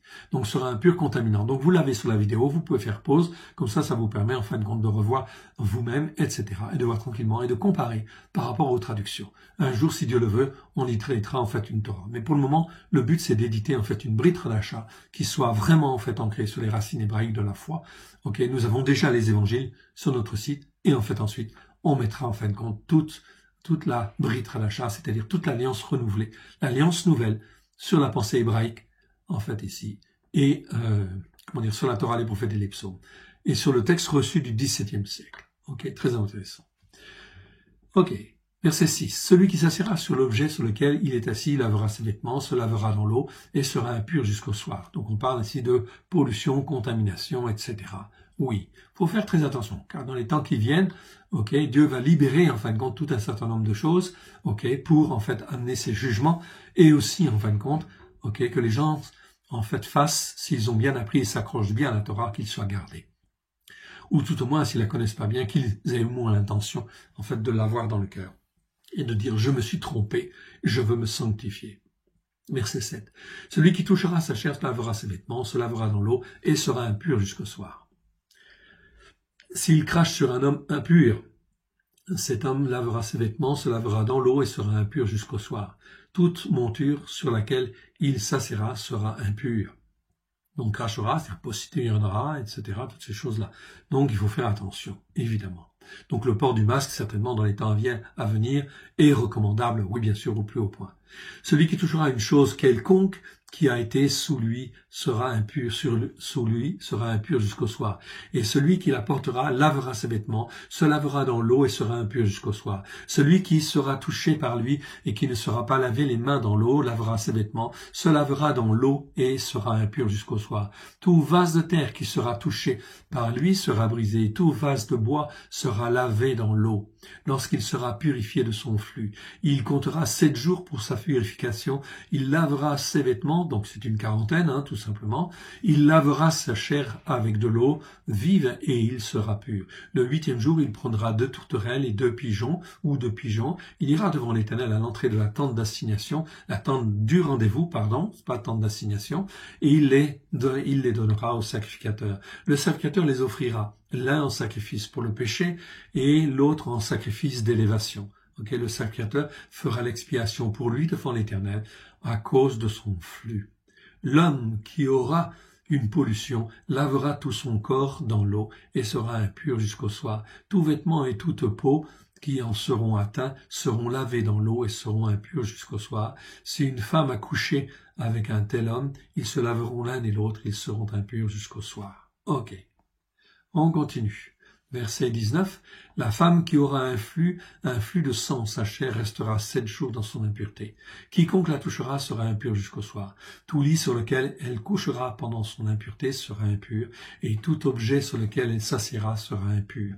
Quiconque touchera son lit lavera ses vêtements, et se lavera dans l'eau, et sera impur jusqu'au soir. Quiconque touchera un objet sur lequel elle s'est assise lavera ses vêtements, se lavera dans l'eau, et sera impur jusqu'au soir. S'il y a quelque chose sur le lit ou sur l'objet sur lequel elle s'est assise, celui qui la touchera sera impur jusqu'au soir. Et si un homme couche avec une femme et que l'impureté de cette femme vienne sur lui, il sera impur pendant 7 jours, et tout lit sur lequel il couchera sera impur, etc. Ok. Donc attention en fin de compte à ce que l'on fait, et en fait il faut qu'on vienne d'être prudent, bien évidemment. Ok. Et de faire attention à ce qu'on fait. Ok. La femme qui aura un flux de sang. Ok. Qui aura un flux de sang pendant plusieurs jours hors de ses périodes régulières. Donc, si une femme a une perte de sang, ok. Perte de sang, ok. Donc, au moment, en fin de compte, des règles, ok. Et ou au moment des règles, donc, elle est impure pendant, en fait, ici, donc, plusieurs jours. Ok. Etc. Et elle doit se purifier pendant 7 jours, très important. Si en fin de compte ce flux de sang continue, eh bien tant que le flux de sang continue, elle est considérée comme impure, hors de ses époques régulières, et dont le flux durera jusqu'à l'ordinaire, plus qu'à l'ordinaire, est impure tout le temps de son flux, comme au temps de son indisposition menstruelle. Okay? Cela nous renvoie à quoi? Eh oui, cela nous renvoie en fait à la femme qui avait une perte de sang depuis 12 ans. Matthieu chapitre 9 verset 10. Eh oui, on est exactement là. Tout lit sur lequel elle couchera pendant la durée de ce flux sera comme le lit de son flux menstruel. Tout objet sur lequel elle s'assiera est impur, comme lors de son flux menstruel. Quiconque les touchera sera souillé, il lavera ses vêtements, se lavera dans l'eau et est impur jusqu'au soir. Lorsqu'elle sera purifiée de son flux, elle comptera 7 jours après lesquels elle sera pure. Le 8e jour, elle prendra 2 tourterelles et 2 jeunes pigeons, et elle les apportera au sacrificateur à l'entrée de la tente du rendez-vous. Le sacrificateur offrira l'un en sacrifice pour le péché, l'autre en sacrifice d'élévation. Donc toujours la notion de péché d'un côté, et puis la notion de consécration faite à nouveau, sacrifice d'élévation. Le sacrificateur fera l'expiation devant l'Éternel à cause du flux qu'il a rendu impur. Vous éloignerez les fils d'Israël de leur impureté, de peur qu'ils ne meurent à cause de leur impureté, s'ils souillent mon tabernacle qui est au milieu d'eux. Donc la présence en fin de compte de Dieu. Ok, pleine et entière. Telle est la Torah pour celui qui a une gonorrhée ou qui est souillé par une pollution, pour celle qui a son flux menstruel, pour l'homme ou une femme qui a un flux, et pour l'homme qui couche avec une femme impure. Okay? Donc ici, nous avons donc certaines notions. Donc peut-être que aussi la traduction, déjà en fin de compte, on a essayé déjà de mieux préciser en fait ici, d'être un peu moins confus en fait ici que les traductions que nous avions. Okay. Eh bien, effectivement, il faut avancer. Peut-être qu'en fait, au niveau des traductions, on va améliorer en fait encore ces choses-là, bien sûr, selon la révélation du Seigneur. Car en fait, le véritable texte est en hébreu, et en fait, toute la dimension, la grâce et la vérité sont en Christ Yeshua, évidemment. Je vous ai parlé d'une femme impure dans les évangiles, Matthieu, chapitre 9, verset 10. Cette femme, qu'est-ce qu'elle fait? Okay. Elle est impure. Elle a une perte de sang depuis 12 ans. Depuis 12 ans, en fait, elle a une perte de sang. Elle n'a pas de solution. Elle cherche à droite et à gauche au travers de médecins. Puis elle voit passer en fait Yeshua. Yeshua le Nazoréen. C'est écrit dans notre traduction Jésus de Nazareth. Non, on fait une croix rouge sur de Nazareth. C'est écrit en fait en grec Yeshua le Nazoréen. Nazoraios en grec. Nazoréen, ça veut dire celui qui a la Torah dans le cœur, qui l'écoute et qui la met en pratique avec grâce et vérité, et qui enseigne aux autres à faire de même. C'est le Nazoréen par excellence. On peut traduire ça, cette définition, par le consacré consacrant. Le consacré qui consacre les autres. Yeshua est le consacré consacrant par excellence. Ce mot-là existe 15 fois dans les évangiles et dans les actes. Okay? Chaque fois, systématiquement, les traducteurs qui dépendent de Constantin, de l'église, des églises de Constantin, ont toujours traduit ce mot-là par de Nazareth. Alors que l'expression de Nazareth existe bien 4 fois. Mais dans 15 autres versets, c'est Yeshua le Nazorien, celui qui a la Torah dans le cœur et qui la met en pratique avec grâce et vérité et qui enseigne aux autres à faire de même. Tout cela, on l'a caché. Cette femme, elle entend, elle sait. Elle sait que cet homme-là qui passe, c'est Yeshua le Nazorien, le consacré consacrant, celui qui a la Torah dans le cœur et qui la met en pratique avec grâce et vérité. Alors elle se faufile dans la foule. Pourtant, c'est une pestiférée. Elle ne peut pas, elle est impure, etc. Si on avait su, on lui aurait jeté en fin de compte des pierres, etc. Oui, elle est impure. Et pourtant, elle se faufile. Et elle va toucher derrière, en fin de compte, le vêtement de Yeshua. Oui, le vêtement. Mais elle va toucher, en fin de compte aussi, c'est pas en fait le bord du vêtement. Voilà pourquoi en fait ici, en fait c'est traduit par bord du vêtement. Non, c'est le mot kraspédon en grec. Kraspédon, ce sont les tzitziot, en fait, c'est-à-dire les quatre, en fait ici, tzitziot, les franges, si vous voulez, qui représentent les commandements de Dieu. Yeshua, il l'emportait. Oui. Il l'emportait. Et en fin de compte, elle va par derrière. Et elle saisit la frange, en fin de compte, de derrière. C'est comme si elle disait en fait à Dieu, Père très saint, je te rends grâce. Je te demande pardon parce que je n'écoutais pas ta Torah. Je reviens vers toi au travers de cet homme pour écouter ta Torah, la mettre en pratique avec grâce et vérité. Dieu qui sonde les cœurs et qui sonde les reins, voit son attitude de cœur à l'instant même. À l'instant même. L'onction passe par Yeshua même la sent tellement elle est forte, etc. Elle va toucher la femme et à l'instant, elle est guérie. Là, c'est bien le mot guérir, ioamei que l'on a. Elle a marché par la foi, elle revient aux racines hébraïques de la foi, elle veut effectivement écouter la Torah et la mettre en pratique avec grâce et vérité, comme cet homme-là les enseigne, à l'instant même, elle est guérie. Amen. C'est pas beau ça? C'est merveilleux. Ok, Yeshua a reçu la puissance de tout. Et Dieu, là, c'est le Dieu de la vie. C'est le Dieu qui veut restaurer. C'est Dieu, en fin de compte, qui veut réparer, qui veut toujours réparer. Voilà pourquoi il a fait le Lévitique. Voilà pourquoi il a fait ses lois. En fait, là, l'esquisse, en fait, pour essayer d'expliquer sa sainteté et, en fin de compte, expliquer les différentes étapes, ce qui va pas, etc. Ok, les délits, les péchés, l'élévation, etc. Les remerciements, etc. Tout ce que nous devons comprendre, qui est essentiel, mais au travers de Christ, oui, bien sûr, maintenant, mais en fait ici, l'image de la sainteté de Dieu, eh bien, nous en avons en fait ici, en fait, une image, une esquisse. Voilà pourquoi il faut effectivement bien l'étudier, en fait ici, et la mettre en pratique. Verset 32, telle est la Torah. Pour celui qui a une gonorrhée, qui est souillé par une pollution, pour celle qui a son flux mensuel, pour l'homme ou une femme qui a un flux ou pour l'homme qui couche avec une femme impure. Ok. Allons maintenant, si vous le voulez bien, en fait, dans 2 Rois, chapitre 7. On va aller dans la Haftara maintenant, et je voudrais les lire en fait au moins, ok, parce que ce sont des passages qui sont très difficiles en fait à lire, ok, et en fait souvent dans les traductions il y a beaucoup de confusion, donc je vous les livre en fait ici, tout simplement pour que vous puissiez bien comprendre. Nous sommes dans 2 Rois chapitre 7, et on va lire 1 à 20, ok, oui on va aller là-dedans. C'est un passage choisi par la tradition juive. Ok, c'est une haftara rabbinique, mais elle est bonne. Ok, il y en a des bonnes, il y en a des un peu moins bonnes, mais celle-là elle est bonne. Ok, vous allez voir. Regardons. On est au temps d'Élisée, au temps des rois. Ok, les rois en fait compte en Israël n'ont pas écouté la parole de Dieu pour la mettre en pratique. Alors Dieu a suscité des ennemis et en fait l'ennemi en fait était là et ravageait le pays d'Israël, ravageait complètement. Élisée est là, le prophète Élisée, l'homme de Elohim. Il dit, verset 1, « Écoutez la parole de l'Éternel, ainsi parle l'Éternel. Demain à 7 heures, on aura une mesure de fleur de farine pour un cycle et 2 mesures d'orge pour un cycle à la porte de Samarie. » Okay, Samarie, la capitale justement de la région de la Samarie, qui s'appelle aussi la Samarie. Okay. Et bien en fait ici, au travers du prophète Élisée, en fait on est en train de dire demain ce sera pas la famine, etc.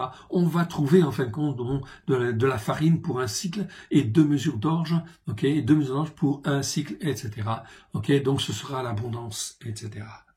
C'est le prophète qui parle. C'est le prophète qui parle. Il parle. Pour ça témoigne de quoi? Ça témoigne de notre Dieu qui veut donner la vie, qui veut restaurer. Pas une petite vie, non. pour qu'on retourne? Est-ce que le coronavirus a existé pour qu'on retourne à nos anciennes compréhensions, à nos anciennes manières de faire? Non! En fait, c'est une interpellation pour revenir vers Dieu, s'attacher à Dieu, pour que l'onction et la vie de Dieu puissent venir dans nos vies en abondance. Car il veut donner la vie, ok? Le pays n'est pas délivré et Dieu ne pense qu'à une seule chose, restaurer, réparer, bénir. Donc il annonce par le prophète Élisée, ok, demain, ce sera comme ça. Pas dans 3 semaines, pas dans 3 mois, demain, ok? Dieu est le maître des circonstances. L'officier sur la main duquel s'appuyait le roi répondit à l'homme de Elohim. Quand l'Éternel ferait des fenêtres au ciel, pareille chose arriverait-elle? Okay. Et Élisée dit, tu le verras de tes yeux, mais tu n'en mangeras point, parce que tu n'as pas marché par la foi. Ici, en fin de compte, voilà le problème. Okay. Sur quelle foi as-tu été élevé? Est-ce que c'est la montagne, la foi catholique? Est-ce que tu, en fait, confesses la foi catholique, la foi protestante, ou une foi évangélique, etc.? C'est insuffisant, mon frère, ma sœur. Ok, il faut être dans la foi de Dieu, la foi, en fin de compte, d'Abraham, d'Israël, de Jacob, posée sur les racines hébraïques de la foi. Si Dieu dit quelque chose, et que ça vient, en fin de compte, d'un homme de Dieu, d'un homme de Elohim, tu le crois. Et si tu le crois, tu marches par la foi. Et là, si tu marches par la foi, tu le verras. Cet homme-là, cet officier, okay, sur lequel le roi s'appuyait, il marche pas par la foi. Alors Dieu dit, en fin de compte, au travers d'Élisée, car c'est Dieu qui agit, toujours là, ok, Élisée ne se serait pas permis de condamner quelqu'un, etc., comme ça, tu le verras de tes yeux, mais tu n'en mangeras point. Verset 3. Il y avait à l'entrée de la porte 4 lépreux. Voilà, on est dans les lépreux. Ok, de quoi on parle? Des lépreux. Qui se dirent l'un à l'autre, quoi? Resterons-nous ici jusqu'à ce que nous mourions? Si nous songeons à entrer dans la ville, la famine est dans la ville, nous y mourrons. Si nous restons ici, nous mourrons également. Allons nous jeter dans le camp des Syriens. S'ils nous laissent vivre, nous vivrons. S'ils nous font mourir, nous mourrons. Okay. Les lépreux, ils n'avaient là aucune espérance, bien sûr, parce qu'on n'enseignait rien du tout, en fin de compte, correctement, en fait. Okay. Ici, on n'enseignait rien, en fait, ici, à l'époque, dans la terre d'Israël, les 10 tribus du Nord, on était à côté de la plaque, on avait oublié la Torah depuis longtemps. Okay, donc les lépreux disent, en fait, ici, eh bien, nous ferons ça. Ils partirent donc au crépuscule pour se rendre au camp des Syriens. Lorsqu'ils furent arrivés au camp, à l'entrée du camp des Syriens, voici, il n'y avait personne. Le Seigneur avait fait entendre dans le camp des Syriens un bruit de chars, un bruit de chevaux, le bruit d'une grande armée, et ils s'étaient dit l'un à l'autre, voici le roi d'Israël a pris à sa solde contre nous les rois des Hittites, c'est-à-dire les Hétiens, ou les rois des Égyptiens pour venir nous attaquer. Okay. Et ils se levèrent et ils prirent la fuite au crépuscule, abandonnant leurs tentes, leurs chevaux, leurs ânes, le camp tel qu'il était, et ils s'enfuirent pour sauver leur vie. Donc ils ont eu la peur parce que Dieu a fait un prodige quelque part, un signe merveilleux. Est-ce que Dieu est fatigué? Non, Dieu veut faire, et Dieu va faire encore. Les lépreux, étant arrivés à l'entrée du camp, pénétrèrent dans une tente, mangèrent et burent, et ils en emportèrent de l'argent et de l'or, des vêtements qu'ils allèrent cacher. Ils pénétrèrent dans une autre tente, et ils en emportèrent des objets qu'ils allèrent cacher. Puis ils se dirent l'un à l'autre, nous n'agissons pas bien. Cette journée est une journée de bonnes nouvelles. Amen. Une bonne nouvelle. Une bonne nouvelle, quand on dit bonne nouvelle, ça veut dire que la victoire est là. On se réjouit. Amen. Quand Christ est mort à la croix, et il est ressuscité, c'est une bonne nouvelle. Donc on se réjouit, c'est la bonne nouvelle de la victoire. Cela fait 2000 ans que cette bonne nouvelle, elle est annoncée, elle est là. Au lieu de ça, on a perverti le message. Que la victoire sur la puissance de l'ennemi, elle est là. Hier, Israël n'a pas accompli sa volonté, la volonté de Dieu, en étant en fait un peuple de sacrificateurs. Dieu a donné le flambeau aux nations pour que pendant 2000 ans, ils aient effectivement le rôle de sacrificateurs, etc., pour porter la parole de Dieu à la place, en fait, ici, des Juifs, effectivement, parce qu'ils étaient mis de côté. Dieu les a pas abandonnés, il les a mis de côté. Mis de côté. Et il a laissé faire, en fait, les nations. Et les nations, qu'est-ce qu'elles ont fait? Elles ont fait une montagne catholique avec Constantin, montagne protestante, oui, montagne évangélique, etc. Ok, des montagnes évangéliques, etc. Ok, tout cela en fin de compte pour se constituer en fait ici des organisations, etc. Mais elles ne sont pas sur les promesses faites à Abraham, Isaac, Jacob. Voilà pourquoi en fait ici on est en fait dans l'erreur, on est dans la perversion. Les lépreux se posent la question. Cette journée est une journée de bonnes nouvelles. Si nous gardons le silence, si nous attendons jusqu'à la lumière du matin, les conséquences de l'iniquité, c'est-à-dire les conséquences en fait des malédictions, en fait seront là. Iniquité et malédiction, ici ça a le même sens. C'est le mot avant, en fait ici. Je vous rappelle, il y a transgression, péché et iniquité. Si vous voulez savoir en fin de compte ce que ça veut dire, vous allez dans nos enseignements ou allez dans la Torah, les prophètes et les psaumes, on apprend ce que c'est qu'un péché, ce que c'est qu'un péché, une transgression et iniquité. C'est très important. Donc ici, les conséquences de l'iniquité, si on ne dit rien, si on se tait pas, si on se tait, en fait, ici. Là, c'est la même chose. Si on reste dans la situation dans laquelle on était, ok, pasteur, évangélique, prophète, revenez sur les promesses d'Abraham, d'Isaac et de Jacob. Ok, ne restez pas, en fait, là où vous êtes. Car si vous restez là, en fait, les conséquences de l'iniquité, c'est-à-dire des péchés, des transgressions de ces montagnes spirituelles, vont retomber sur vous, etc. Ok, cela fait partie, en fait, des conséquences, ici, de l'iniquité. Cela nous parle. Les conséquences de l'iniquité nous atteindra. On est dans la même problématique en fait ici. Venez maintenant et allons informer la maison du roi. Donc ils ont une très bonne attitude en fait ici. Ils partirent et ils appelèrent les gardes de la porte de la ville, auxquels ils firent ce rapport. Nous sommes entrés dans le camp des Syriens et voici il n'y avait personne. On n'y entend aucune voix d'un descendant d'Adam. Il n'y a que les chevaux, en fait, ici, ok, attachés et les ânes attachés. Et les tentes comme elles étaient. Même ils étaient tellement paniqués, etc., ils ont même pas pris, en fait, tous les chevaux, en fait, ici. Il y en a beaucoup qui sont restés. Les gardes de la porte criaient. Et il transpire ce rapport à l'intérieur de la maison du roi. Le roi se leva de nuit et dit à ses serviteurs, je veux vous communiquer ce que nous font les Syriens. Lui, en fin de compte, il est sceptique en fait encore, ok, comme ils savent que nous sommes affamés, ils ont quitté le camp pour se cacher dans les champs et ils se sont dit, quand ils sortiront de la ville, nous les saisirons vivants et nous entrerons dans la ville. Ce n'est pas ce que le prophète avait dit. Okay. L'un des serviteurs du roi répondit que l'on prenne 5 des chevaux qui restent encore dans la ville. Ils sont comme toute la multitude d'Israël qui y est restée. Ils sont comme toute la multitude d'Israël qui dépérit. Et envoyons voir ce qui se passe. On prit 2 chars avec les chevaux. Et le roi envoya des messagers sur les traces de l'armée des Syriens en disant « Allez et voyez ». Ils allèrent après eux jusqu'au Yarden, et voici toute la voie était pleine de vêtements et d'objets que les Syriens avaient jetés dans leur précipitation. Ils étaient tellement paniqués, en fait, ici. Ok, c'est pas la route, hein, on a corrigé, en fin de compte, pour dire la voie, parce que c'est le mot derer, en fait, en hébreu, en fait, ici. Donc, on laisse, en fait, le mot voie, très important dans certains versets. Ok, c'est pas le chemin, etc. On traduit pas n'importe comment. Derrière, c'est principalement la voie. Quand Dieu trace une voie, eh bien, cette voie-là, si Dieu te la montre, tu la prends, tu discutes pas, et en fin de compte, tu la suis. Tu la suis parce que c'est la voie de Dieu. Ok, et quand c'est la voie de Dieu, tu sais que c'est la voie de Dieu. Ok, tu marches par la foi, même si tu comprends pas tout, tu avances. Ok, et le Seigneur va te faire découvrir plein de bonnes choses. Des vêtements, des objets que les Syriens avaient jetés dans leur précipitation, les messagers revinrent et le rapportèrent au roi. Voyons la suite. Ok, on continue. Le peuple sortit et pilla le camp des Syriens. Donc là, il y avait abondance. Abondance de nourriture, abondance de biens, etc. Et l'on eut 1 mesure de fleur de farine pour un cycle et 2 mesures d'orge pour un cycle, selon la parole de l'Éternel.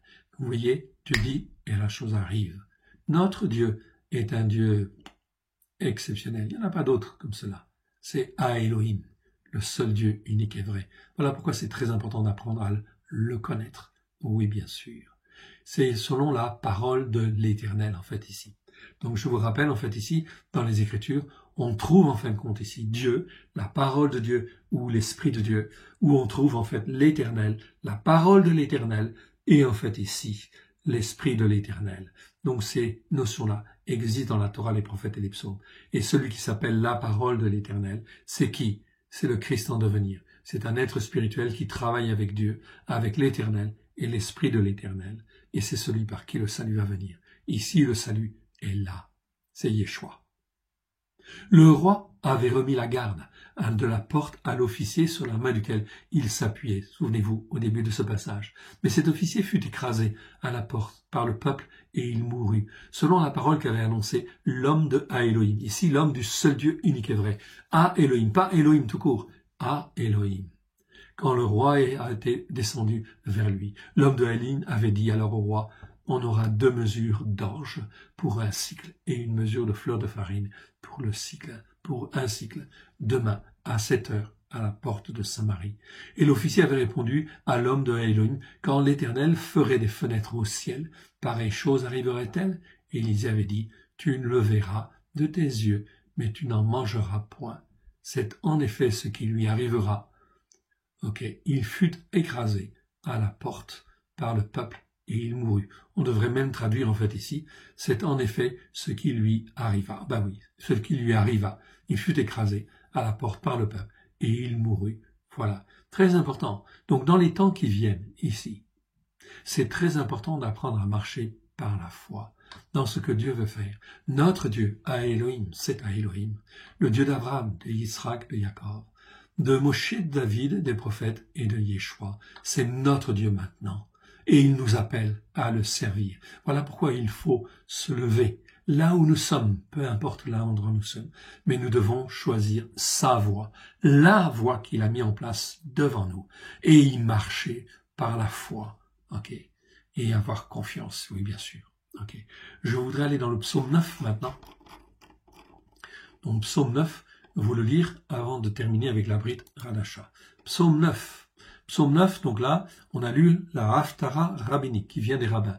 Les, Karaïtes, qui sont des juifs, mais qui ne sont pas rabbiniques. Donc ils rejettent le Talmud, eux, et ils considèrent que la Torah, c'est la vérité, et que tout l'enseignement doit se faire sur les Écritures. Donc, c'est très bien. Donc eux, ils choisissent le passage, psaume 9. Psaume 9. Donc on va le lire. Ici. Psaume 9. Au chantre de David, au chef des chantres, sur Meurs pour le Fils, psaume de David. Je louerai l'Éternel de tout mon cœur. Ici, de tout mon cœur. Cœur, avec un seul vav, donc c'est un cœur, entier, si vous voulez, on peut dire ça. Ou façonné, travaillé déjà par Dieu. Je louerai l'Éternel de tout mon cœur. Je raconterai toutes tes merveilles. Je ferai de toi le sujet de ma joie et de mon allégresse. Je chanterai ton nom, ô Dieu très haut, car tu exerces un jugement juste à mon égard. Tu as affermi ma cause. Tu sièges sur ton trône en juste juge. Tu châties les nations. Tu détruis les méchants. Tu effaces leur nom pour toujours et à perpétuité. Plus d'ennemis, des ruines éternelles, des villes que tu as renversées, leur souvenir est anéanti. L'Éternel règne à jamais. Il a dressé son trône pour le jugement. Il juge le monde avec justice, tzedek, ici. Il juge les peuples avec droiture, méchar. Très bien, c'est bien traduit là. L'Éternel est un refuge pour l'opprimé, un refuge au temps de la détresse. Ceux qui connaissent ton nom se confient en toi, car tu n'abandonnes pas ceux qui te cherchent, ô Éternel. Chantez à l'Éternel qui réside, où ça? À Tzion, sur sa montagne spirituelle. Tzion, c'est sa montagne spirituelle. Il n'est pas sur la montagne catholique, non. Il n'est pas sur la montagne protestante, non. Il n'est pas sur la montagne évangélique, non. Il n'est pas sur la montagne des pharisiens non plus, non plus. Il est sur la montagne de sa parole, la montagne spirituelle qui est issue, de la foi d'Abraham, d'Israël, de Jacob. Dieu les a travaillés, sont nos pères dans la foi. Dieu est en train de créer ici sa maison, son peuple. Voilà pourquoi c'est très important. Très important. C'est un appel. Ici, ce coronavirus, c'est un appel au niveau mondial à venir, en fin de compte, sur la montagne de Tzion. Chantez à l'Éternel qui réside à Tzion. Publiez parmi les peuples ses hauts faits. Donc, parmi tous les peuples, toutes les nations, etc., ses hauts faits, ses prodiges. Car il venge le sang et se souvient des humbles. Des humbles ou des malheureux. Ici, ceux qui étaient mal enseignés, etc. Ici, dans le kéré, c'est dans la lecture, en marge de l'écriture en hébreu, c'est écrit humble. Mais dans le texte, c'est les malheureux. Ici, kétiv, ce qui est écrit en hébreu, c'est malheureux. Ils n'oublient pas leurs cris. Aie pitié de moi, ô Éternel. Vois la misère où me réduisent mes ennemis. Enlève-moi des portes de la mort, afin que je publie toutes tes louanges dans les portes de la fille de Sion, et que je me réjouisse de ta délivrance. C'est pas de ton salut ici. En fait, c'est le mot Yeshua. Yeshua, c'est la délivrance. C'est le même nom que Yeshua, notre Seigneur, porte. En fait, il est la délivrance. Voilà pourquoi il faut recaler ici. On n'est pas, en fin de compte, ici, dans le salut même. Bien sûr, il y a un autre mot pour dire salut, c'est Yesha. C'est tout à fait juste. Donc, dans les versets où c'est Yesha, il faut traduire par salut. Dans les versets où c'est Yeshua, il faut traduire par délivrance, etc. Sinon, c'est la confusion. On ne sait plus qui fait quoi, etc. En fait, ça nous instruit d'une manière mauvaise. Ok, ça entraîne la confusion. Et si je suis dans la confusion, je peux pas prendre des choix, je peux pas faire des bons choix. Et en fait, je suis manipulable. On peut mettre un joug sur moi. Voilà pourquoi Dieu ne veut pas, en fin de compte ici, de toutes les hommes et les femmes qui, au niveau spirituel, en fait, exercent un joug et une autorité excessive, en menaçant, en fin de compte, les brebis et en les écrasant, en mettant un joug sur eux. Yeshua n'a jamais été comme cela. Yeshua, au contraire, a été doux. Mon joug est doux. Amen. À porter. Verset 15. Les nations tombent dans la fosse qu'elles ont faite. Leur pied se prend au filet qu'elles ont caché. Okay. L'Éternel se montre, il rend un jugement juste. Il enlace le méchant dans l'œuvre de ses mains. Ok. Petite pause. Instrumentale, c'est mieux, en fait. Les méchants se tournent vers le séjour des morts. Toutes les nations qui oublient Dieu, Elohim. Ici, c'est Elohim. Ici, donc, quand en fait, c'est Elohim, nous, on mettait Elohim. Donc, ça, c'est très important pour recaler. C'est Dieu pluriel. Donc, c'est le Père, le Fils et le Saint-Esprit, en fait, ici. C'est le Dieu de la création et c'est le Dieu de la justice. Car l'indigent, ici, Éveillon, mieux que malheureux, en fait, ici, parce qu'il y a un autre mot pour dire malheureux. Donc, car l'indigent, ici, ou le nécessiteux, n'est point oublié à jamais. L'espérance des humbles, en fait ici, l'espérance des humbles ou des malheureux, ne périt pas à toujours. Lève-toi, ô Éternel, que l'homme mortel ne triomphe pas, que les nations soient jugées devant ta face. Frappe-les d'épouvante, ô Éternel, que les peuples sachent qu'ils sont des hommes mortels. Oui, ça c'est très important.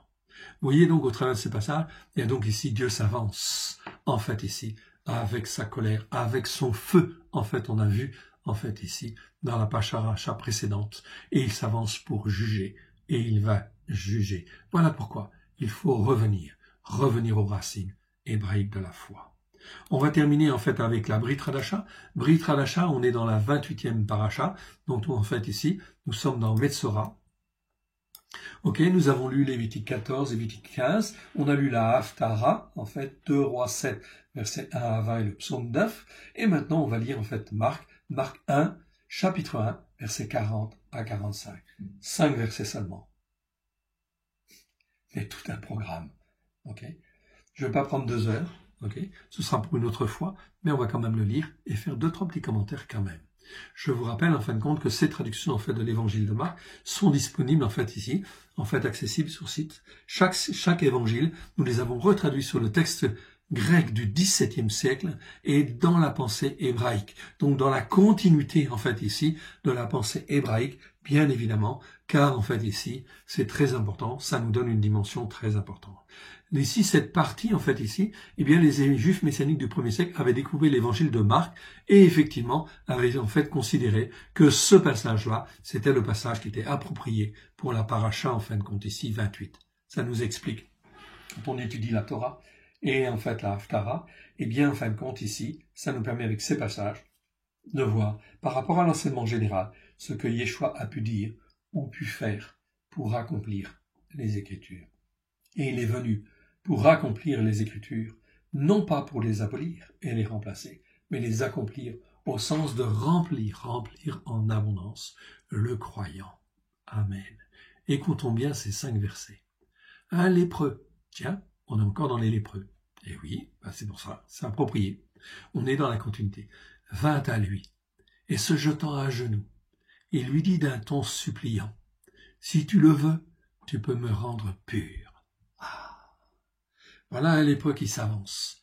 Il se vient vers Yeshua, le seul qui peut sauver, etc. Et se jetant à genoux. Donc ça montre l'humilité, ça montre qu'il a la foi, en fait aussi. Il dit d'un ton suppliant, si tu le veux. Donc il sait que Yeshua le Nazoréen, c'est effectivement celui qui a reçu, qui est l'héritier de David. Il sait qu'il a reçu tous les pouvoirs. Il sait en fin de compte qu'il est le maître de tous les pouvoirs dans le ciel et sur la terre. Et en fin de compte, qu'il peut guérir à l'instant. Mais ici, il parle pas de guérir. Il dit en fait, tu peux me rendre pur. Ici, le mot utilisé, c'est pas guérir. Il dit c'est katarizo ici, ici. Vous le voyez ici. C'est katarizo. Ici, en grec, katarizo, ça veut dire rendre pur, purifier, nettoyer, rendre pur, déclarer pur dans le sens du Lévitique, c'est-à-dire, que toutes les conséquences de mes péchés, mes transgressions, mes iniquités soient lavées, et en fin de compte, celles de ma famille aussi, si tu le veux, tu peux me rendre pur, Voilà comment, il parle, ici. Tu peux me rendre pur. Pourquoi? Pour que je puisse revenir à ta Torah, pleine de grâce et de vérité. Voyons la foi de cet homme ici, et qui demande à être purifié pour pouvoir repartir. Yeshua, ému de compassion, étendit la main et le toucha et dit, je le veux, sois pur. Et à ce moment-là, sois pur ici, c'est le même mot, sauf qu'il est en bleu ici, c'est le même mot katarizo, ici, vous le voyez ici. Katarizo, c'est le même mot, sauf qu'il n'est pas conjugué de la même manière. Ici, c'était, je vais pas faire une grammaire, un cours de grammaire en fin de compte ici, grec. Ici, il est une voix active. Ici, en rouge, il est une voix passive. C'est-à-dire qu'en fin de compte, il a rien fait. Il est venu, en fin de compte, avec sa foi et son humilité. Et ici, il a été guéri. Sois guéri. C'est un impératif. Donc, il dit, sois guéri. C'est un impératif. Yeshua dit, sois guéri. Aussitôt, que fait la lèpre? La lèpre le quitta. C'est comme si la lèpre était personnifiée ici. Aussitôt la lèpre le quitta et qu'est-ce qu'il fait? Il fut purifié. Et je retrouve le même mot ici, katarizo ici, même mot. Ici, je retrouve ici. Passif. Et là c'est un indicatif ici. Là c'est un impératif. Ici c'est un passif, donc même chose. Il a été purifié. Donc ici il a été purifié. Et indicatif en grec, dans la grammaire grecque, ça veut dire que c'est un fait. C'est un fait, c'est un constat. C'est une réalité. Donc c'est pas quelque chose qui va se faire. Non, il est purifié à l'instant. Voilà donc qui est très important. 43. Yeshua le renvoya sur le champ avec de sévères recommandations. Il lui dit, garde-toi de ne rien dire à personne. N'en fais pas la publicité. Mais va te montrer au Kohen, au sacrificateur, et offre pour ta purification. Ici, ta purification, ce que nous avons vu donc tout à l'heure, ta purification ici, c'est le mot ici, katarismo, ici. Katarismo, c'est un mot qui existe 7 fois, ici, 7 fois dans 7 versets. Katarismo, qui est très important. Vous l'avez là, ici, dans les versets, ici. Et ici, dans la suite, je l'éclaire pour que vous puissiez le voir sur la vidéo. Donc, Jean 2, 6, ici. Jean 3, 23, 25, etc. Donc dans 7 versets. Très important. Je vous donne les références pour que vous puissiez aller voir aussi, parce que c'est très intéressant. C'est très important. Mais je ne veux pas passer 1 heure encore là-dessus. Moi je voudrais bien, mais ici il ne faut pas faire trop long quand même. Offre pour ta purification ce que Moshe a prescrit. Pourquoi faire? Afin que cela leur serve de témoignage. Afin que le témoignage soit bien ancré sur la Torah, les prophètes et les psaumes. Voilà comment on fait pour la purification et comment la purification elle est venue. Elle est venue par une onction qui vient au travers, en fin de compte, de Yeshua. Les sacrificateurs devaient être informés, oui, bien sûr, afin que cela puisse être diffusé, aussi, par la suite, dans le système religieux. Cela devait se faire comme ça. Mais cet homme, s'en étant allé, se mit à proclamer largement la chose à haute voix et à la répandre, de sorte que Yeshua ne pouvait plus entrer publiquement dans une ville, il se tenait dehors, dans les lieux déserts, et l'on venait à lui de toutes parts, ici. Voilà donc, ici, un exemple, ici, de la puissance de Dieu qui agit au travers de Christ Yeshua, car Dieu veut donner la vie au travers de Christ Yeshua. On a parlé de purification, c'est le mot katarismos. Ici, je vais prendre en fait ici, ce passage ici, c'est le résumé de ce que je vous ai montré tout à l'heure. Katarismos, chapitre 7 fois dans 7 versets, ok, eh bien on va les voir. Donc katarismos, je vous encourage à aller voir les versets, c'est très important. Quand on parle en fait ici, en fait de purification ou de nettoyage, ok, c'est bien l'étape finale en fait bien sûr de la purification ou nettoyage. Ok, voici donc les 7 versets où se trouve ce mot-là. C'est pas un mot très courant, ok, et en fait ici, on va le regarder. En fait ici, Marc chapitre 1 verset 44, c'est ce que nous voyons là. En fait ici. La suivante, c'est Luc 22, donc j'agrandis. Luc 2, 22. Ok. Et quand les jours de leur purification, les purifications de qui, en fait, ici? C'est marqué leur purification, ok, à qui? À Myriam et à Yosef, furent accomplis. C'est-à-dire qu'ils ont fait les 40 jours, selon la Torah de Moshe. Yosef et Myriam se portèrent à Yerushalayim pour le présenter. Ok, le présenter à l'Éternel. Oui, bien sûr. Pour que cela serve de témoignage. Oui, bien sûr. C'est donc très important, en fait, ici. Ok, on est 40 jours, en fait, après. Donc ici, il s'agit de la purification, effectivement, afin qu'il soit disposé pour pouvoir avoir d'autres enfants.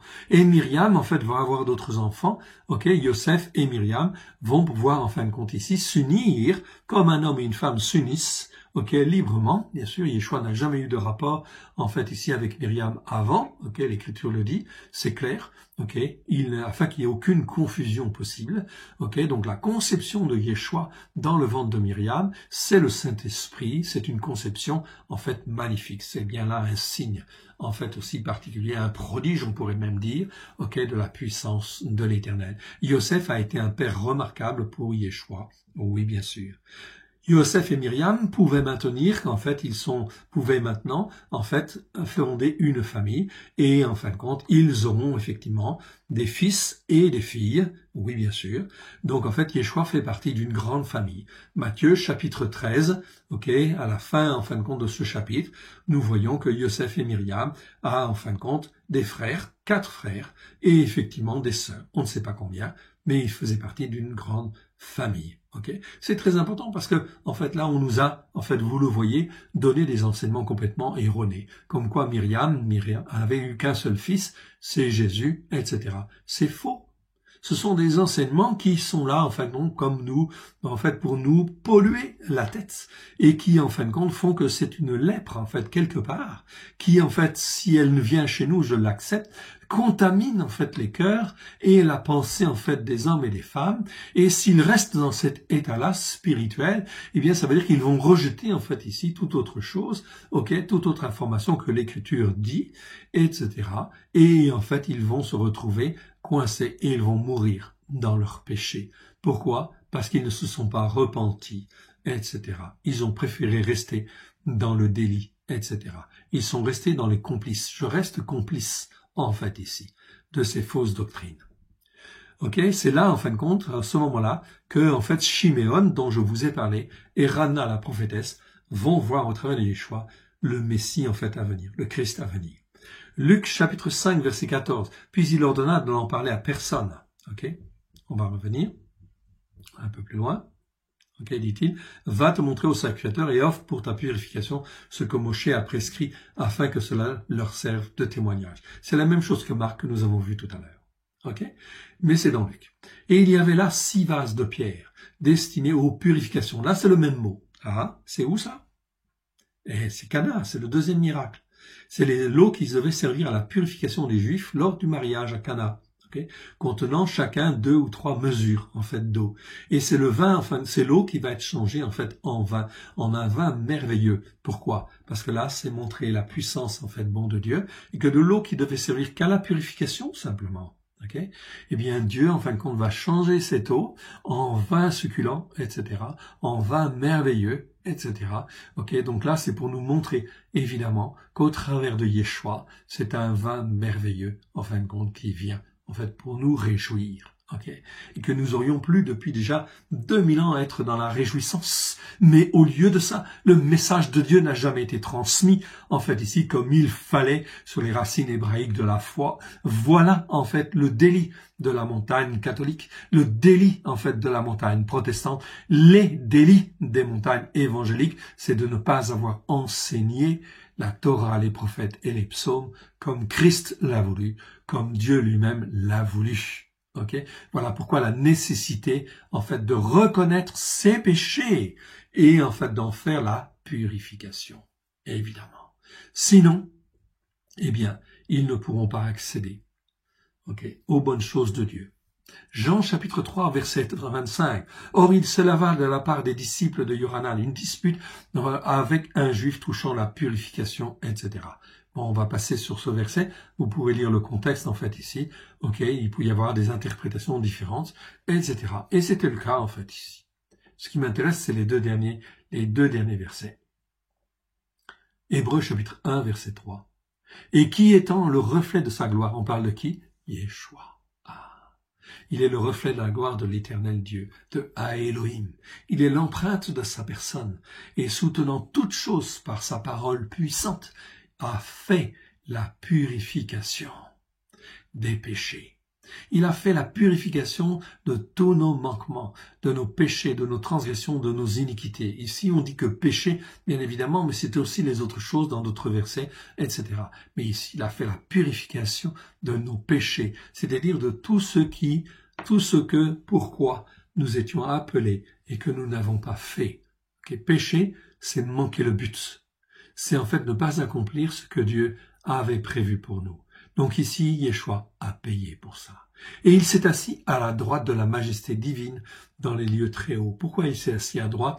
Pour être en fait la main droite de l'Éternel, qui en fait se prépare au travers des siècles, des hommes et des femmes, pour en fait faire un peuple pour Dieu. Oui, bien sûr, il est à droite du Père pour se faire un peuple. Et si aujourd'hui, en fait, il est là, il nous ouvre en fait la porte, c'est lui qui nous ouvre en fait la porte, c'est l'Éternel qui nous ouvre la porte, en fait, pour que nous puissions comprendre les racines hébraïques de la foi déjà mieux, et au travers de Christ, oui, bien sûr, être enseigné avec grâce et vérité sur toutes ces choses pour faire un peuple de Dieu. Quelles que soient mes origines, peu importe, si Dieu est capable de délivrer un lépreux comme ça du jour au lendemain, de ces lèpres spirituelles, de ces lèpres religieuses qui nous ont en fait corrompus quelque part, Dieu peut nous délivrer à l'instant. Je parle bien de lèpre spirituelle en fait ici. De la lèpre catholique, Dieu veut nous délivrer. De la lèpre protestante, Dieu veut nous délivrer. De la lèpre catholique, etc. De la lèpre et des lèpres évangéliques, Dieu veut nous délivrer à l'instant. Dès lors que je reconnais le péché, dès lors que je fais preuve d'humilité et de foi. Amen. 2 Pierre, chapitre 1, verset 1. Mais celui en qui ces choses ne sont point est aveugle, il ne voit point de loin, et il a mis en oubli la purification de ses péchés. Oh là, ça c'est vraiment trop important. On va peut-être lire ce passage-là pour terminer. Donc on va en fait terminer avec ça. 2 Pierre 1, et en fait ici on va prendre le passage 3 à 9. Comme la puissance qui vient de Dieu, ici théios, et non pas simplement divine, comme la puissance qui vient de Dieu, au travers de cette Pâque en fait ici est très importante, On est en fait dans une dimension tout à fait spéciale de l'année, Comme la puissance qui vient de Dieu, etc., nous a donné tout ce qui contribue à la vie, à la piété, au moyen de la connaissance précise et correcte. Très intéressant. Épignosis, en fait, ici. Je m'aperçois, effectivement, ici, que ce mot, en fait, ici, c'est pas gnosis. Gnosis, c'est un mot que ça veut déjà dire connaissance. Ici, je suis dans l'épignosis. Épignosis, ça veut dire la connaissance précise et correcte de Dieu. Donc si je veux rentrer dans la connaissance précise et correcte de Dieu, il faut que je vienne sur les racines hébraïques de la foi et que je sois en fin de compte élevé, formé, façonné, en fait ici, avec des traductions qui soient un petit peu plus adéquates. De celui qui nous a appelés par sa propre gloire et par sa vertu, lesquels nous assurent de sa part les plus grandes et les plus précieuses promesses, afin que par elles vous deveniez participants de la nature qui vient de Dieu, théios, toujours, de la nature qui vient de Dieu. Dieu veut nous former et nous donner sa nature. en fuyant la corruption qui existe dans le monde par la convoitise, en fait, ici. À cause de cela même dont on vient de parler, en fait, là, faites tous vos efforts pour joindre à votre foi la vertu. Okay, donc on n'a pas encore nettoyé tout ça. Okay, ça va venir. À la vertu, la connaissance. Là, c'est gnosis, etc. À la connaissance, en fait, gnosis, c'est pas science, hein, okay, c'est connaissance, en fait, ici. La maîtrise de soi. À la maîtrise de soi, la patience constante et persévérante. Okay, à la patience constante et persévérante.